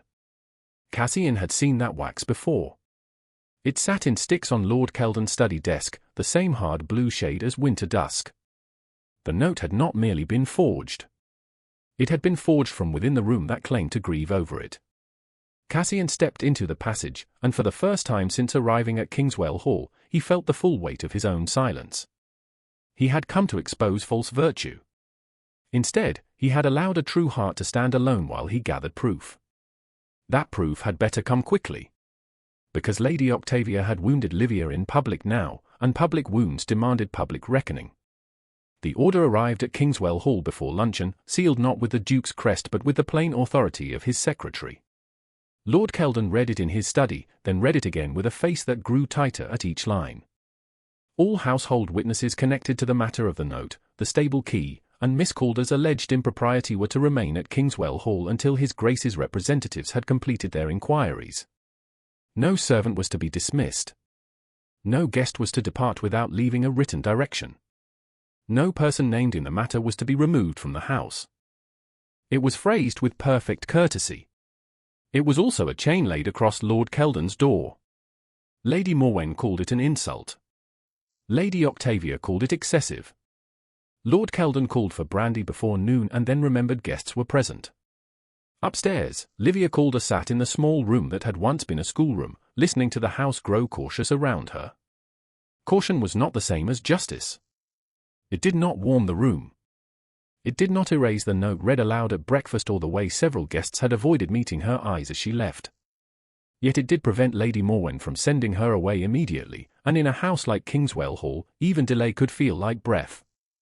Agnes Pike had brought a tray with tea, bread, and a covered dish of eggs. She set it down near the narrow window, then remained by the door as if she had been given no instruction to hurry away. "You need not guard me," Livia said. Agnes folded her hands. "I'm not guarding you, miss. I'm being useful nearby." Livia almost smiled. "That is a careful distinction. This house likes careful distinctions when they serve the right people." Agnes glanced at the tray. "You should eat. Can you eat when people are deciding what your life means?" Agnes's face softened, but she did not answer with pity. Livia was grateful. Pity would have undone her. The room held old maps, a cracked slate, one narrow bed, and a writing table too small for comfort. Childhood had never been hers in that room, only dependence dressed as shelter. She touched the edge of the chipped blue teacup, which Martha had washed and returned to her after the breakfast scandal as if restoring a piece of her name. The cup looked absurdly fragile beside the folded accusations of the day. She had offered tea, and the house had made a sin of it. A knock came at the door. Agnes opened it only halfway. Will Ward stood in the passage, cap in hand, his expression controlled with such effort that Livia saw the effort first. "Miss Calder," he said. "May I speak with you?" "Mrs. Pike may remain, of course." Agnes looked to Livia, not to him. That alone made Livia answer. "You may." He stepped no farther than the threshold. Propriety stood between them as firmly as any chaperone. His gaze moved around the room, taking in its plainness, the old maps, the tray untouched. Something in his jaw tightened. "You have eaten nothing. Have you come as a witness or a physician?" "Neither." "Then do not begin by telling me what I have failed to do." He looked down. "Forgive me. I came badly." She turned toward the window. The yard below was damp from a light rain. Grooms crossed it with buckets, heads lowered beneath the weather. Everyone comes badly to a room where a woman has been told to wait for judgment. "I did not come to judge you." No, her voice sharpened before she could stop it. "You came to say you believe me, perhaps. You said it already, very softly, where no one important could be troubled by it." The word struck him. She saw it. To his credit, he did not defend himself at once. "I deserved that. Do you believe me?" He lifted his eyes. "Yes." "Why?" The question was simple. It was also the one he could not answer honestly without breaking everything open. Because he had seen Octavia slip into the tack room. Because his own maid had watched the movements of the household. Because the wax on the note matched Lord Kelden's desk. Because he was not Will Ward, and the authority holding her in this house had come from his own hand. Livia waited. In the pause, trust lost one more thread. Because you are not false, he said at last. That is an opinion. It is a certainty to me. How comforting for you. Agnes looked at the floor. Will accepted the blow in silence. Livia hated that she wanted him to protest, to say more, to give her something solid enough to stand on. Instead, he stood in the doorway like a man before a locked gate for which he possessed a key but would not use it. There are matters being examined, he said. The note. The key. Lord Kelden's conduct with your settlement. Livia turned fully then. My settlement. He went still. Too late. The word had escaped him with more knowledge than an undergroom should possess. What do you know of my mother's settlement? She asked. Only that Lord Kelden pressed you to sign something. You heard that? Yes. From where? He hesitated again. There it was. Another silence wearing concern. Livia felt something colder than anger enter her. Mr. Ward, I have been watched by people who wish to use me, corrected by people who wish to reduce me, and pitied by people who wish to feel generous. I do not need belief that arrives with locked doors behind it. His face changed. The words had found him somewhere private. I am trying to keep you safe. That is what everyone says when they want obedience to sound kind. No, the word came too quickly, too strongly. Agnes looked up. Will lowered his voice. No. I don't want obedience from you. Then what do you want? He had no safe answer. Livia saw that too, and it wounded them both. I want time, he said. She laughed once, softly and without humor.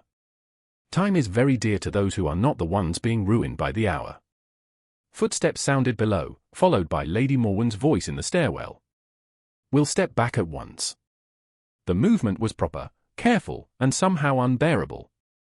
Miss Calder, he said, whatever is said to you, do not sign anything. Do not surrender any paper.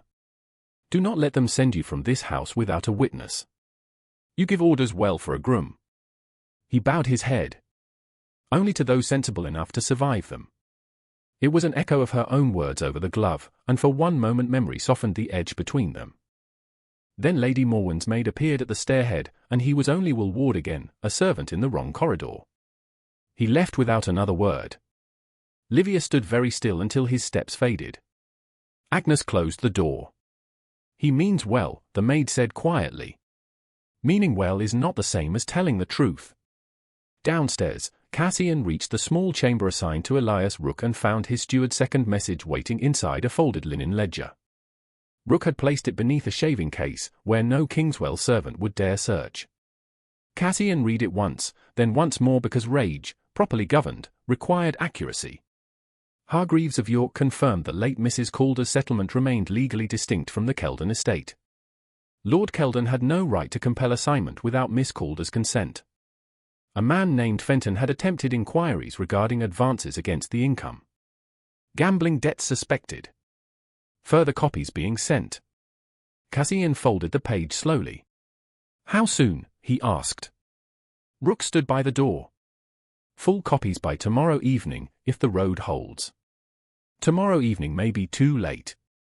Then reveal yourself. Cassian looked at him. Rook had never been afraid of playing counsel. That was why Cassian kept him. If I reveal myself now, they will deny the note, hide the debt, and call Miss Calder protected by ducal fancy instead of proven innocent by fact. If you wait, she'll think you used her pain as bait. Cassian said nothing. The accusation was too close to truth. At that moment, beyond the corridor, Lady Octavia's voice floated upward, sweet and sharp as sugared glass. Cassian moved to the partly open door. In the hall below, Octavia had paused outside the schoolroom with a basket of embroidery in her hand, as if visiting from charity. Agnes was not visible. Livia stood just inside the doorway. I thought I should see how you fare, Octavia said. That is thoughtful. isn't it? Mima worries. Papa is troubled. The guests are curious, naturally. Everyone wonders what His Grace will think when he hears a woman under this roof has been whispered about with a groom. Livia's face was pale but composed. Then everyone is easily entertained. Octavia's smile sharpened. No duke will choose a woman whose name has been carried through the stables, cousin. Not even from pity. I did not ask to be chosen by a duke. No. Women like you rarely ask aloud. Livia reached for the door. Good day, Lady Octavia. Pack carefully if you must, Octavia murmured. Ruined women should travel light. The door closed. Cassian remained in the shadow above the stair, every instinct demanding movement, every strategy demanding restraint. In the room beyond the closed door, Livia stood without breathing for several seconds. Then she crossed to the narrow bed, drew out her small trunk, and placed inside it 2 plain gowns, her mother's prayer book, the folded cuffs she had mended, and the chipped blue teacup wrapped in a clean cloth. She did not weep. Kingswell Hall had taught her not to waste tears where walls had ears. But as the cup disappeared beneath the cloth, she understood something with perfect clarity. If truth could not find its way to her in that house, she would carry what remained of herself out of it. By late afternoon, Livia Calder had finished packing the small trunk she had once brought to Kingswell Hall as a 17-year-old orphan, though she did not yet know where she would take it. That uncertainty should have frightened her more than it did. Instead, it steadied her. A woman could endure a great deal when she believed endurance might someday be rewarded with fairness, but the breakfast room note had stripped that hope bare. Kingswell Hall did not misunderstand her. It needed her misunderstood. She folded her mother's prayer book beneath 2 plain gowns, placed the chipped blue teacup in its clean cloth, and set her written account beside it until she could decide whom to trust with the truth. Not Woolward. That choice hurt, and because it hurt, she knew it was necessary. A knock came before she had closed the trunk. Agnes Pike entered with a face so carefully blank that Livia stood at once. What has happened? Lady Morwen sent me to fetch your grey shawl from the mending basket, Agnes said. Her eyes moved toward the trunk, then back to Livia. Only there's no grey shawl in it, miss. There should not be. I gave it to Martha. Then someone's been in your things. Livia crossed the room. The mending basket sat beneath the writing table where she had left it, but the linen inside had been disturbed. Between 2 folded cuffs lay a small object wrapped in tissue. Livia did not touch it at first. Agnes stepped closer, then stopped, as if afraid proximity itself might become evidence. Livia lifted the tissue by one corner. A gold sleeve button rolled onto the table. It was not large, but it was unmistakably fine, engraved with a tiny falcon above 3 stars. The crest of Aldermere. For 1 second, Livia stared without thought. Then understanding arrived whole. Tea had become temptation. Linen had become intimacy. A key had become access. A note had become arrangement. Now theft would become proof. Do not touch it, Livia said. Agnes had already drawn her hands behind her back. I haven't. Who came in? Lady Octavia, before luncheon. She said she was bringing embroidery silk. I wasn't meant to see, but I was at the end of the passage. Anyone else? Lady Morwen's maid. Then no one until me. Livia looked at the little gold button shining on the plain wood of her table. It seemed almost ridiculous that something so small could be used to stain a life. Yet reputation had always depended on small things. A cup. A key. A folded paper. A woman alone in the wrong corridor. Agnes, would you ask Countess Aveline whether she will receive me privately before the ladies go down to tea? Yes, miss. Say only that I require a witness. Agnes's expression changed. Not pity. Approval. I'll say it exactly. When the maid had gone, Livia sat at the writing table and took out a sheet of paper. Her hand trembled once before she pressed it flat. Then she wrote. She did not write pleadingly. She did not write as a woman begging to be believed by those who had already decided belief was inconvenient. She wrote dates, hours, places, and names. She wrote that she had taken the brass stable key for liniment in the presence of Mr. Pritchard and Will Ward. She wrote that she returned the key before it was later found in her basket. She wrote that tea had been given in the open stable passage with Martha and Mr. Pritchard near enough to witness it. She wrote that the note read at breakfast was not hers, that its wording was false, and that blue wax had been visible on its broken seal. She wrote that Lord Kelden had attempted to compel her signature upon her late mother's settlement.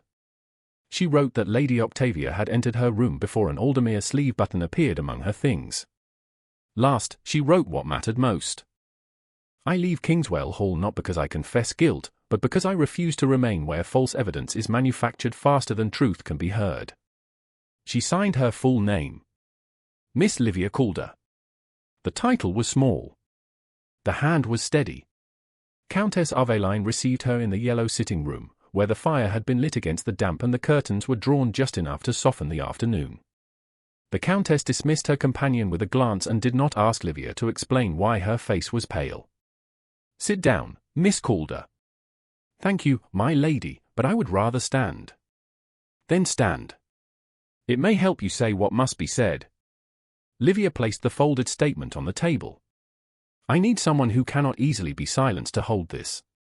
Countess Aveline did not reach for it at once. "That is a serious request." "Yes." "Does this concern the unpleasantness at breakfast?" "It concerns the fact that the unpleasantness has not ended." Livia unwrapped the gold sleeve button with the edge of the tissue and let the Countess see the crest without touching it. Aveline's expression hardened by degrees, like water freezing in a silver bowl. "Where was this found?" "In my mending basket." "And you believe it was planted?" "I know it was planted. I also know that knowledge is not enough unless someone with standing is willing to remember it." The Countess looked up. "You choose your words carefully." "Careless words have been chosen for me all my life." For the first time, a flash of feeling moved across the older woman's face. "Where will you go?" "There is a posting in 6 miles from the South Road. I have enough money for one night. After that, I will write to a former governess of my mother's in York. She may not answer. She may not even live at the same address. But uncertainty is cleaner than this house. Does Mr. Ward know?" Livia's throat tightened. "No, do you trust him?" Livia looked toward the window. Rain had begun in fine lines against the glass. "I trusted what he showed me. I no longer trust what he hides." Countess Aveline gave a slow nod, as if that answer satisfied more than curiosity. She took the folded paper and placed it inside her own reticule. "I will keep this. I will also remember that Lady Octavia was near your room." "Thank you. Do not thank me too much. I should have spoken more strongly at breakfast. You spoke when others enjoyed silence." The Countess rose. "Then let us improve upon that." She rang the bell and ordered her carriage made available for Miss Calder's use, with her own footman to accompany the trunk as far as the South Road Inn. No one could politely refuse her. That was the beauty of power when it finally chose decency. Livia returned to the schoolroom for the last time. Agnes had already strapped the trunk. Martha waited by the door, twisting her apron. "Miss, I washed the cup before I wrapped it." Livia touched the girl's hand once. "I know. You didn't do what they said." "No," Martha blinked hard. "I know that too." Livia nearly lost composure then, not because of great speeches or noble rescues, but because a kitchen maid had given truth without demanding proof. She left by the side entrance rather than the grand stair. Even so, Lady Morwen intercepted her in the rear hall. Lord Kelden stood behind her, red-faced with contained fury. Lady Octavia was there too, gloved and serene. "Where do you think you are going?" Lady Morwen asked. "Away." Lord Kelden stepped forward. "You have not been dismissed. Nor have I been imprisoned." Octavia's smile was soft. "Running away will look very much like confession." Livia turned to her. "Then you must be careful how you tell it. Countess Aveline has my account." That landed. For the first time, Octavia's face lost its pretty ease. Lord Kelden's gaze snapped toward the drawing-room corridor. "What account?" "A written one." Livia drew her cloak around her shoulders. With names. Lady Morwen's voice dropped. You foolish girl. No, my lady. I have been useful, poor, quiet, and convenient. I am finished being foolish. She walked past them before they could recover. The side door opened to rain and clean air. Countess Aveline's carriage waited without crest ostentation but with unmistakable authority. Livia stepped inside, her trunk secured behind, her cup wrapped among the few things no one had managed to take from her. As the carriage rolled away from Kingswell Hall, she did not look back until the house had shrunk beyond the wet glass. Only then did she let herself breathe fully. By the time Cassian returned from the outer road with Elias Rook and a packet of fresh intelligence from York, dusk had fallen. Copies are coming by courier, Rook said. Hargreaves confirms enough to frighten Keldon tonight. Cassian entered through the stable passage, rain on his coat, urgency beneath every measured step. Agnes met him near the lower stair. Her face told him before her words did. Miss Calder is gone, sir. The passage seemed to narrow. Gone where? South Road posting in. Countess Aveline sent the carriage. Cassian closed his eyes for one brief second. He had gathered proof. He had preserved witnesses. He had delayed revelation for justice. And while he measured the board, Livia Calder had made the only move left to a woman no one had trusted with the whole truth. She had saved herself. That should have filled him with admiration alone. Instead, it struck him with shame. Have my horse saddled, he said. No, Rook answered from behind him, calm as iron. Your carriage. With the Countess as chaperone if she'll come. You will not chase a wronged woman through rain like a man claiming property. Cassian turned. For a moment the Duke looked out through Woolward's plain face. Then he nodded. You are right. He looked toward the upper windows of Kingswell Hall, where lights glowed as if nothing had been broken inside. Then send to Countess Aveline. Tell her the truth can no longer wait. The South Road posting in stood 6 miles from Kingswell Hall, a square stone building with a sagging sign, rain-dark shutters, and a yard full of tired horses steaming under lantern light. Livia Calder had taken the smallest private parlour because Countess Aveline's footman insisted upon it, though she would have been content with a chair near the kitchen fire and silence enough to think. The parlour smelled of damp wool, beeswax, and old smoke. A coal fire burned unevenly in the grate. Her trunk sat near the wall, strapped and plain, holding 2 gowns, a prayer book, one written account now in safer hands, and the chipped blue teacup wrapped like something breakable because it was. She had expected terror to arrive once she was alone. It had not. Weariness came first. Then an emptiness so clean it almost resembled peace. Kingswell Hall was behind her. The accusation was not. It would travel faster than her carriage, dressed and redressed by people who preferred scandal to justice. She had chosen uncertainty, but she had chosen it standing upright. That mattered. Countess Aveline entered near 7 o'clock with rain on her cloak and command in every fold of her gown. You are not alone here, she said before Livia could rise fully. I know, my lady. Do you? Good. Then know it twice. She removed her gloves and looked toward the window, where carriage lamps had just turned into the yard. A visitor has come. Livia's fingers tightened around the arm of her chair. From Kingswell Hall. Yes. The Countess's tone changed, not softer, but more careful. He asked properly. He requested my presence. He did not demand yours. Livia understood before the door opened. She had known, somehow, that Woolward would come. She had not known whether she wanted him to. If he has brought Lord Keldon's command, I will not hear it. He has brought something worse than command, Countess Aveline said. He has brought truth. The door opened. Woolward entered without cap, without the rough slouch of the stable yard, without the small careful lowering of the eyes that had made him pass among servants. He still wore the plain brown coat, rain-marked at the shoulders, but it no longer disguised him. Or perhaps Livia had finally learned how little clothing could conceal when a man stopped pretending to be smaller than he was. Elias Rook stood behind him in the passage, then withdrew and closed the door. Will remained near it.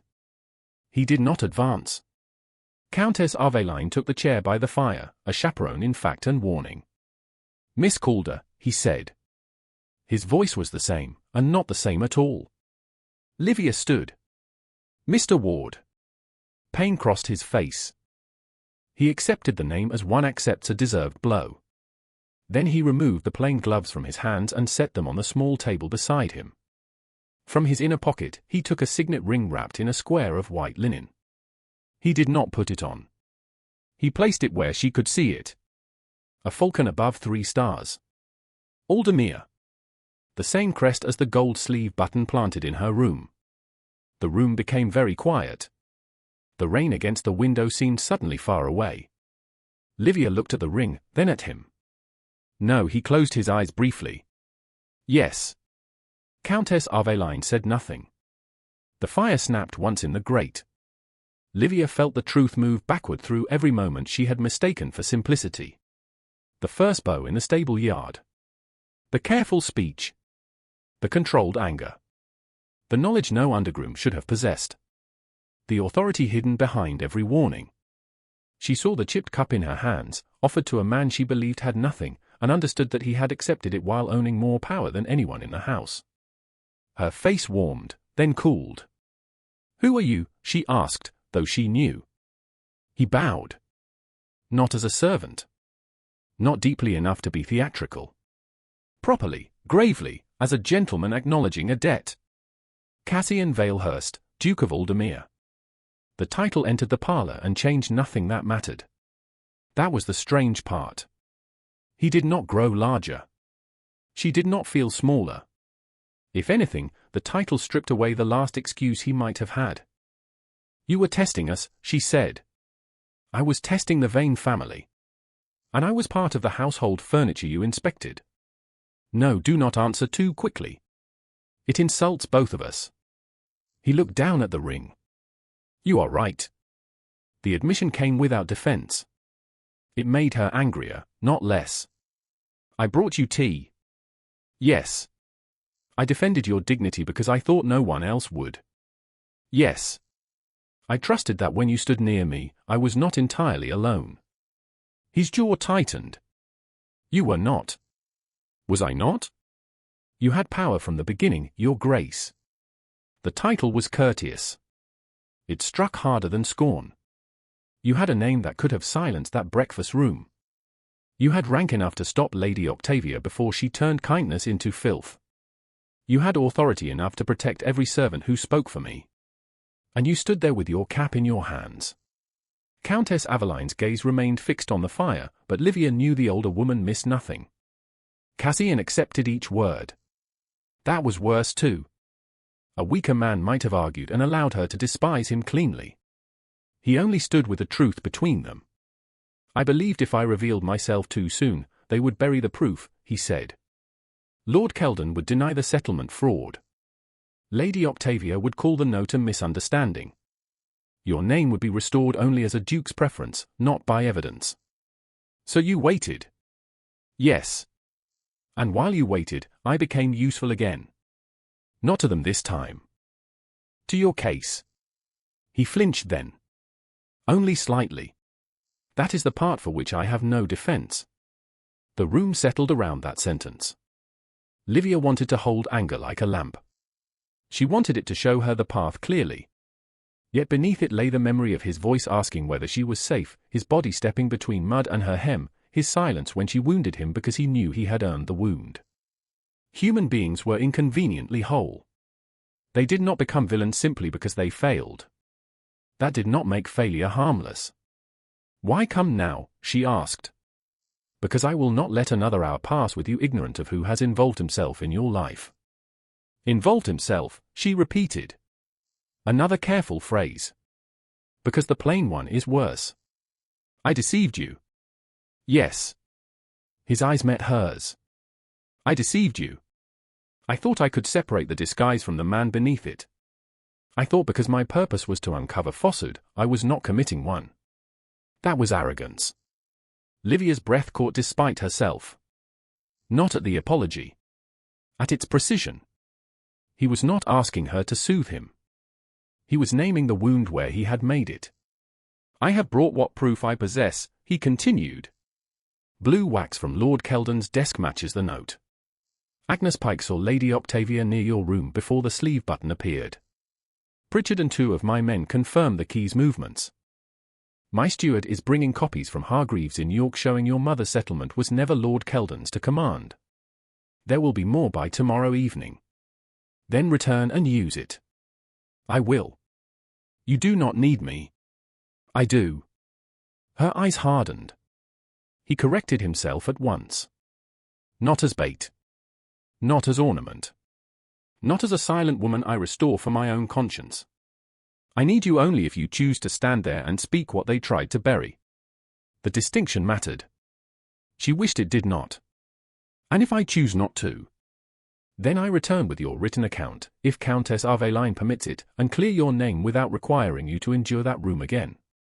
Countess Aveline looked up. She permits nothing yet. She listens. A faint, rueful softness moved across Cassian's face. As she should. Livia walked to the window. Outside, lanterns shone on wet cobbles. A groom led a horse across the yard under a blanket, and for a moment she saw again the stable passage, the cup, the torn glove, the foolish fragile beginning of trust. You understand, she said, that if I return, I do not return because you ask it. I understand. I do not return because a duke has decided I may be believed. Yes. I return because Lady Octavia spoke lies in a room full of witnesses, and I am tired of rooms remembering only the loudest voice. Cassian bowed his head. Then let the room hear yours. She turned back. And after that, your grace, you will owe me nothing. The words cost him. She saw that too. That is not true, he said quietly. But I will ask for nothing. Countess Aveline rose. Good. We have reached the first sensible sentence of the evening. She crossed to the bell-pull. I shall order fresh tea, because no righteous confrontation should be planned on in water and cold fear. Miss Calder, you will eat before we travel. Your Grace, you will sit there, away from the door, and learn the discipline of waiting without arranging other people's choices. Cassian obeyed. Livia almost laughed. The sound did not come, but some small locked place inside her shifted. When tea arrived, she lifted the inn's plain cup and found herself thinking of the chipped blue one in her trunk. She had believed that cup proved his worth. She knew now that it had proved hers. An hour later, she stepped into the Duke's carriage with Countess Aveline beside her and Cassian seated opposite, his ring still unworn in his pocket. No one spoke as the wheels turned back toward Kingswell Hall. It was not peace between them. It was not forgiveness. But it was truth at last, and truth, once seated in the carriage, did not intend to arrive quietly. Kingswell Hall did not sleep while the truth travelled back to it. Lights burned behind nearly every window, yellow and watchful in the wet dark, and the house seemed to hold its breath beneath the sound of returning wheels. Livia Calder saw it first through the rain-streaked glass of the Duke's carriage. Only yesterday, those windows had looked like eyes searching for fault. Now they looked afraid. Countess Aveline sat beside her with gloved hands folded over her reticule, where Livia's written statement still rested. Across from them, Cassian Valehurst remained silent, his ring at last on his hand, the falcon and 3 stars catching what little lantern light entered the carriage.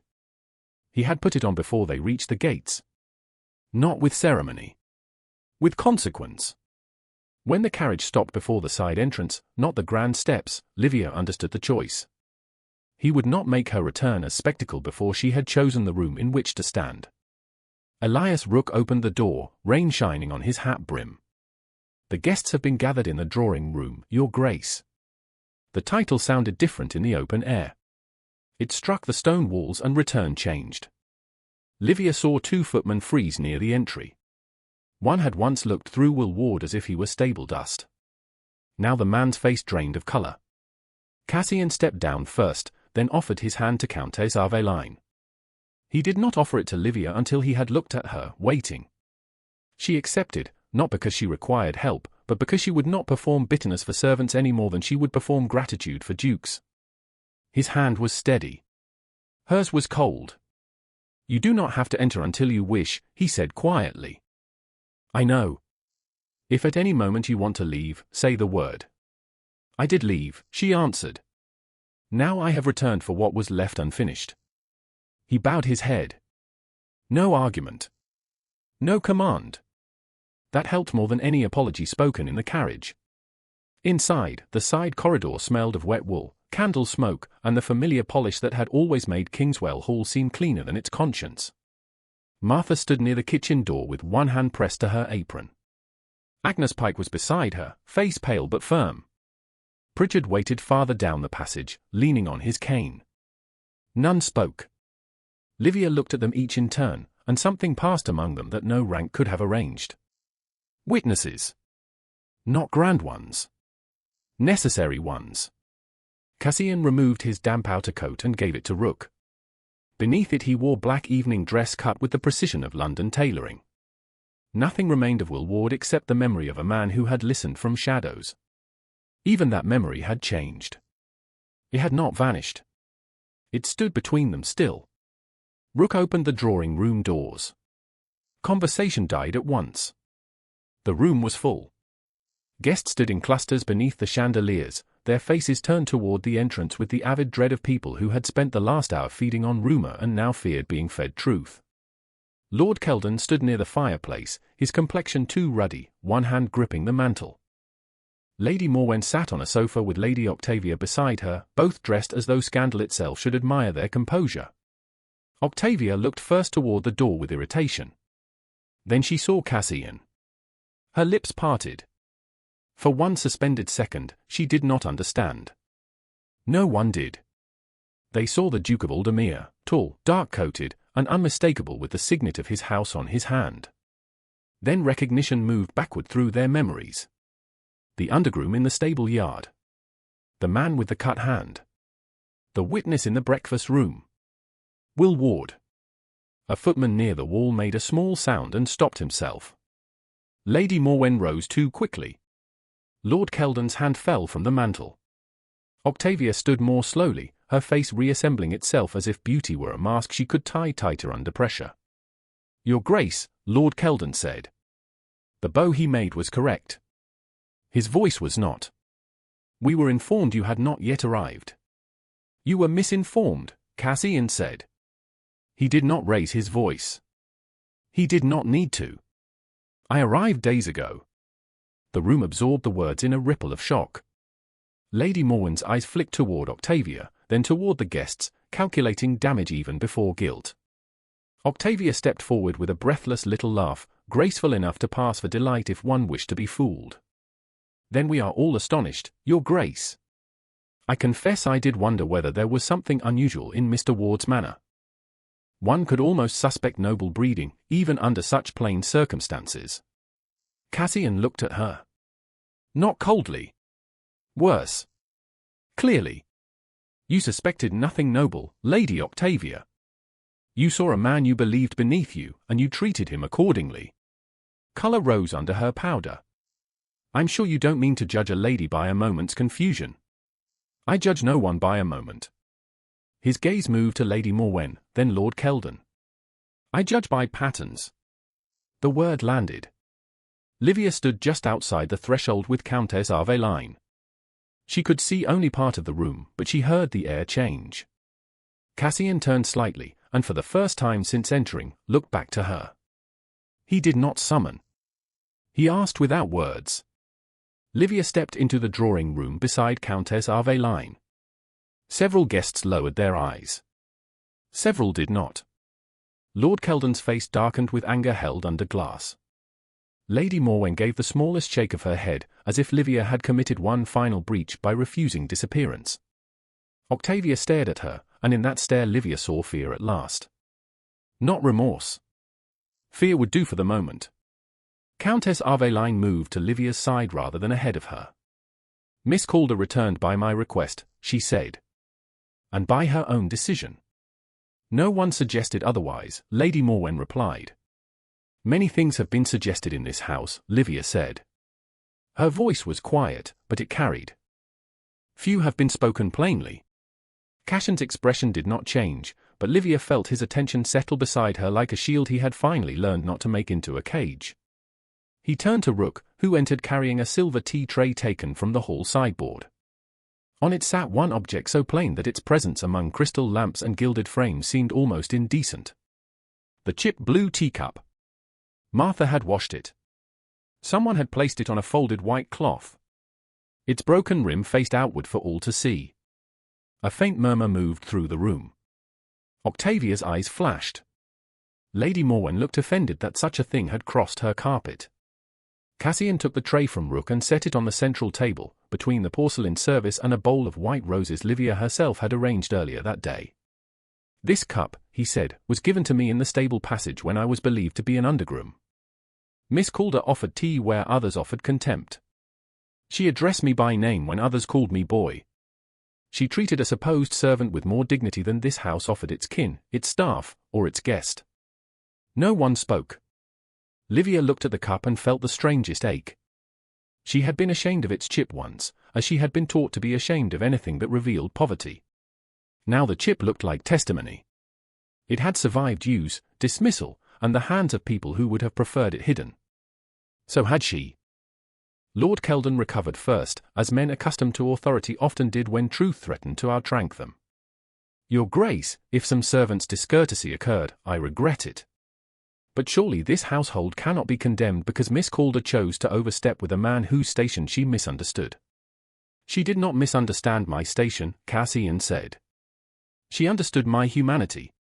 That appears to be what offended you." Countess Aveline's mouth tightened with approval. Octavia stepped closer to her father. "This is becoming theatrical." "No," Livia said. Her own voice surprised her.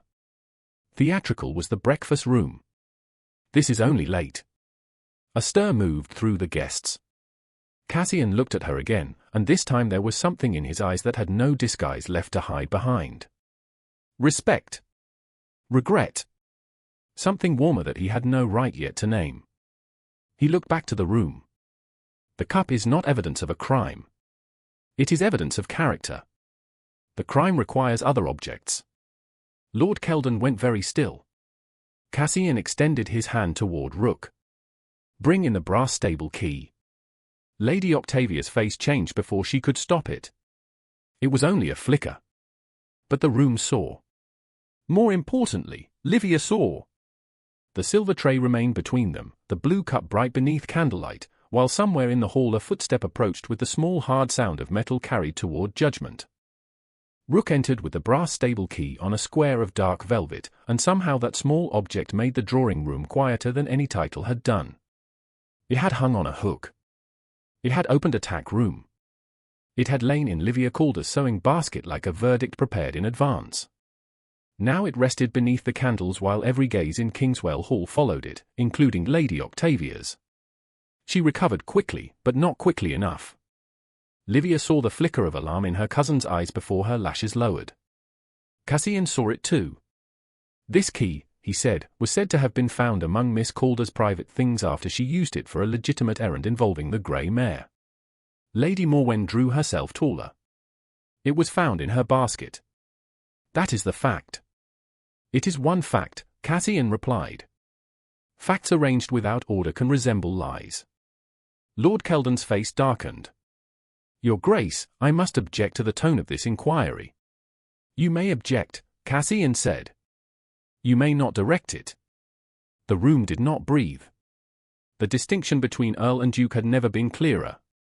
Lord Kelden closed his mouth, but his hand tightened against the back of a chair until his knuckles paled.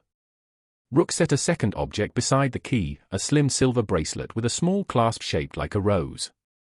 Lady Octavia's hand moved before she stopped it. Cassian turned toward Agnes Pike, who stood near the sideboard in her plain black dress, her cap trembling slightly against her hair. "Mrs. Pike, you served in the upper passage yesterday." "Yes, Your Grace." "Did you see Lady Octavia near the tack room before the key was discovered?" Octavia laughed softly. "Really, Your Grace, servants see so many things from odd angles." Agnes's eyes flicked to Livia, then steadied. "I saw her ladyship enter the tack room with a candle, Your Grace. She wore that bracelet. I noticed because the clasp caught on the door latch, and she pulled her hand free." Rook lifted the key with gloved fingers and turned it beneath the light. A fine bright scratch marked the brass near the bow. He then lifted the bracelet. The rose clasp had a jagged edge where a bit of metal had bent outward. The marks correspond, Cassian said. Not as proof alone, but as confirmation of a witness who had no reason to invent it. Octavia's color rose. I may have entered the tack room. Is that a crime now? I was looking for one of Mamma's carriage rugs. At night? Countess Aveline asked. With a candle and a folded note beneath your glove. Octavia turned sharply toward her. You cannot know that. No, the Countess said. But His Grace can. Cassian looked to Rook again. This time the valet placed the breakfast note on the table, its broken blue wax visible beside the chipped cup. The room seemed to lean toward it despite itself. The note accusing Miss Calder of arranging a midnight meeting was sealed with blue wax, Cassian said. Common enough in color, perhaps. Less common in composition. Lord Kelden's private desk contains wax of the same shade, the same resin scent, and the same trace of silver powder used by a particular London stationer. Lord Kelden gave a hard, dismissive sound. Half of London uses blue wax. Not this one. Cassian's voice remained even. My steward found the bill among your accounts, my lord. Ordered 3 months ago through Fenton, who has also been making inquiries against Miss Calder's settlement. Livia heard the words as if from the end of a long corridor. Settlement. Fenton. Proof. The paper in Lord Kelden's study had not been an isolated pressure. It had been part of a plan already in motion. Lady Morwen stood. This is intolerable. We have received His Grace under our roof, and now we are accused before our guests on the word of servants, marks on metal, and household papers taken out of context. Cassian looked at her. You received a supposed undergroom under your roof. That is when I learned how this house behaves without fear of pleasing me. Lady Morwen flinched. Livia did not. The word should have satisfied something in her, but satisfaction was too simple for a moment built from so much pain. She felt relief, yes, but relief with bruised edges. Cassian had seen. He had known. He had waited. And now the room knew too. Rook unfolded another paper. Mr. Hargreaves of York arrived an hour ago by courier, Cassian said. He provided copies of the late Mrs. Calder's settlement. It remains legally distinct from Lord Kelden's estate. No assignment may be made without Miss Calder's free consent. Attempts were made through Mr. Fenton to discover whether future income might be advanced against it. Lord Kelden's voice dropped. Financial arrangements among kin are not a matter for public entertainment. Neither is public ruin, Livia said. It was the first time she had spoken since the key was brought in. Every face turned to her. She felt them. The curious. The ashamed. The eager. The frightened. For years, rooms had trained her to step back when attention came too near. She did not step back now. My lord, you asked me to sign away the last portion of my mother's provision. When I refused, my character became inconvenient. After that, objects began appearing where they could be used against me. A key. A note. A sleeve button bearing Aldermere's crest. Octavia's voice sharpened. You have no proof I placed that button there. Agnes Pike saw you enter my room before it was found. A maid again. Yes, Livia said. A maid again. A coachman again. A kitchen girl again. How unfortunate for you that the people you do not count are the ones who remember most accurately. Countess Aveline's eyes brightened. Several guests looked toward the servants near the wall with a discomfort that approached shame. Octavia's face hardened into something no powder could soften. You think this makes you noble? No, Livia said. I think it makes me finished with being grateful for injury. Lady Morwen moved toward her daughter. Octavia was trying to protect this household. A young lady's anxiety may have made her mistake appearances. That is regrettable, but surely Miss Calder does not wish to destroy her own family over misunderstandings. The old trap opened at Livia's feet. Forgive us publicly, so we may survive what we did to you privately. She looked at Lady Morwen and saw not an aunt, not a protectress, but a woman who had mistaken dependence for ownership. I will not accept an apology designed only to rescue Lady Octavia from consequence, Livia said. If she is sorry, let her say what she did. If she is not, let her keep her pride and lose the protection of my silence. Octavia stared at her as if she had never truly seen her before. Perhaps she had not. Lord Kelden stepped forward, anger now stripped of polish. You forget yourself.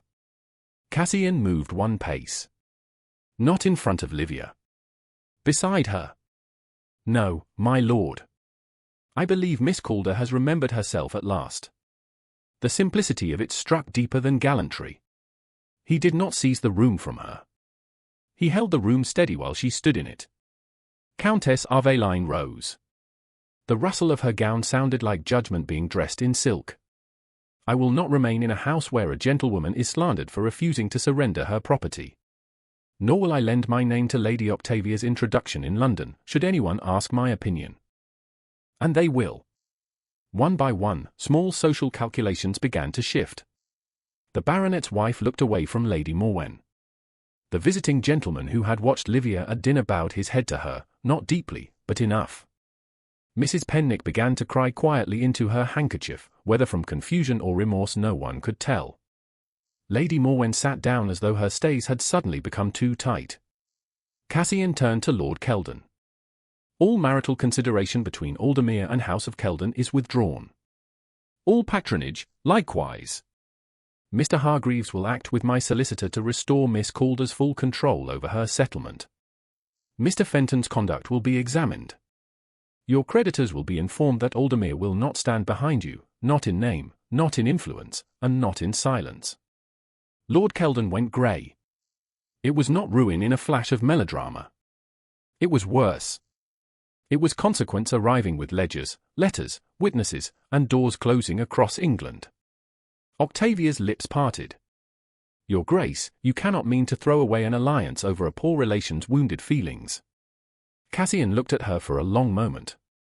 Lady Octavia, Miss Calder's feelings were the least of what you wounded. You wounded truth because you trusted rank to protect you from it. He picked up the chipped blue teacup from the silver tray. For an instant, Livia thought he meant to make some grand declaration, and her heart resisted it. But he only crossed to her and held it out with both hands. This is yours. His voice lowered enough that only the nearest could hear. So is the choice. Livia accepted the cup. Its chipped rim pressed into her palm through the cloth beneath it. She did not forgive him in that moment. She did not fall into gratitude. She stood in a room that had tried to make her small and discovered that her name remained her own. Around her, Kingswell Hall was no longer polished enough to hide what it was. And for the first time since she had arrived there as an orphan with 2 trunks and no defender, Livia Calder did not wonder whether she would be permitted to stay. She wondered where, and how, she would choose to live. 3 weeks after the drawing-room at Kingswell Hall learned to fear the truth, Livia Calder received a letter sealed with the falcon and 3 stars, and for the first time in her life, the sight of a crest did not make her feel small. She was staying with Countess Aveline Frobisher in a quiet house near York, where the curtains were faded, the tea was strong, and no one asked Livia to earn her place by disappearing. The settlement had been restored to her control through Mr. Hargreaves, with every paper copied, witnessed, and placed where Lord Kelden could never touch it again. The sum was not grand. It would not buy a palace or command a season in London, but it was hers. That single fact had weight enough to change the air around her. News travelled, as news always did among those who pretended not to gossip. House of Kelden had lost more than an alliance. Lord Kelden's creditors had become less patient once Aldermere refused even the shadow of support. Lady Morwen had taken to calling the affair a family misunderstanding, but too many guests had stood in the drawing-room and watched misunderstanding become evidence. Lady Octavia remained beautiful, well-dressed, and welcome only in houses too hungry for drama to care for honor. Her name was not destroyed. Livia did not wish destruction on her. But doors that had once opened eagerly now opened with caution, and invitations that had once been assumed became uncertain. That was consequence. Not theatre. Not vengeance. Consequence. Countess Aveline laid the Duke's letter on the breakfast table beside Livia's cup. You need not read it. Livia looked at the seal. I know. And you need not answer if you do. I know that too. The Countess's eyes softened in the manner of a woman who preferred not to be caught softening. Good. Freedom must be repeated until one believes it. Livia broke the seal. The letter was not long. Cassian had written in a clear, restrained hand, without poetry, without pleading. He informed her that Harrowfen Court had dismissed an upper servant who had abused authority over maids, revised household expectations for dependents and staff, and placed written instructions in the steward's office that no person in Aldermere service was to be treated as voiceless because of station. He wrote that Mr. Hargreaves had confirmed the final transfer of her settlement income. He wrote that he would not call unless invited. At the bottom, after a space that suggested hesitation, came one final line. I am learning the difference between protecting someone and honoring her choice. Livia read that line twice. Then she folded the letter and set it beside her plate. Well? Countess Valehurst asked. He did not ask for anything. That is the first sensible thing I have heard in his favor. Livia smiled despite herself. You like him more than you admit. I respect improvement when it does not arrive wearing a trumpet. The invitation came from Countess Valehurst, not from the Duke. A week later, she announced that she had business near Harrowfen Court and required Livia's company because young women with restored fortunes should not be left alone to brood over sensible correspondence. Livia did not argue. She spent the morning choosing a gown without asking what would please anyone else. It was grey-blue wool, plain but fine, bought with her own money from a York dressmaker who had called her Miss Calder without pity. The road to Harrowfen Court ran over low hills and through wet green fields, then turned between two lines of elms toward a house of pale stone set above a wide sweep of lawn. It was not as showy as Kingswell Hall. It did not need to be. Harrowfen Court had the stillness of a place secure enough not to shout. A housekeeper met them at the door with a respectful curtsy that included Livia properly, not as an attachment to the Countess but as a guest. That small courtesy touched her more than the marble hall, the carved staircase, or the portraits of stern Valehurst ancestors. Cassian waited in the morning room, not on a dais of rank, not surrounded by retainers, but beside the window with two chairs set near the fire and a third placed for Countess Valehurst. He wore dark blue, not black, and the signet ring was on his hand. Livia noticed that he did not hide it now. Nor did he use it as a weapon. He bowed first to the Countess, then to Livia. Miss Calder. Your Grace. The old title passed between them without the sting it had carried at the inn. It was simply true, and truth no longer seemed their enemy. Countess Valehurst sat and took out her embroidery with the air of a woman prepared to hear everything and interrupt only if necessary. Cassian remained standing until Livia Saturday. That too was small. That too mattered. Thank you for coming, he said. Her ladyship commanded me. Her ladyship has commanded stronger people than you, Countess Valehurst said without looking up. A flicker of humor touched his mouth, then faded into seriousness. Then I am grateful to you both. Livia folded her hands in her lap. Your letter said changes had been made here. Yes. Some should have been made long ago. I had been attentive to rents, drainage, accounts, horses, roofs, all the visible measures by which a duke congratulates himself on duty. I had not asked often enough how power felt to those who could not answer freely. He looked toward the fire, then back to her. You taught me that before I deserved the lesson. Livia held his gaze. I did not teach it for your improvement. No. You lived it. I watched, and I was late in understanding what watching cost you. The apology did not arrive grandly. It came plain and exact, as it had at the inn. I am sorry, Miss Calder. Not only for the disguise. For enjoying the advantage of being unseen while you had no safe place to hide. For believing that a just purpose excused a dishonest method. For making you wonder whether kindness had been made foolish. Her throat tightened, but she did not look away. It had not. His expression changed. No. It had not. Silence settled. It was not empty now. It made room. Livia looked around the morning room, at the shelves, the work table, the view of the wet lawn and distant stables. What do you want from me, Your Grace? He answered carefully. Permission to call upon you. Nothing more unless you later wish it. No claim. No expectation. No gratitude. I would like to know you without a false name between us. Countess Aveline's needle paused. Livia saw it and almost smiled. And if I say no, then I will continue to ensure that what was owed to you is settled. I will wish you peace. I will not trouble you. That was the answer she had needed before she knew she needed it. Love, if it came, could not be another room with locked doors. It had to have an exit. It had to let her stand whole. Then you may call, she said.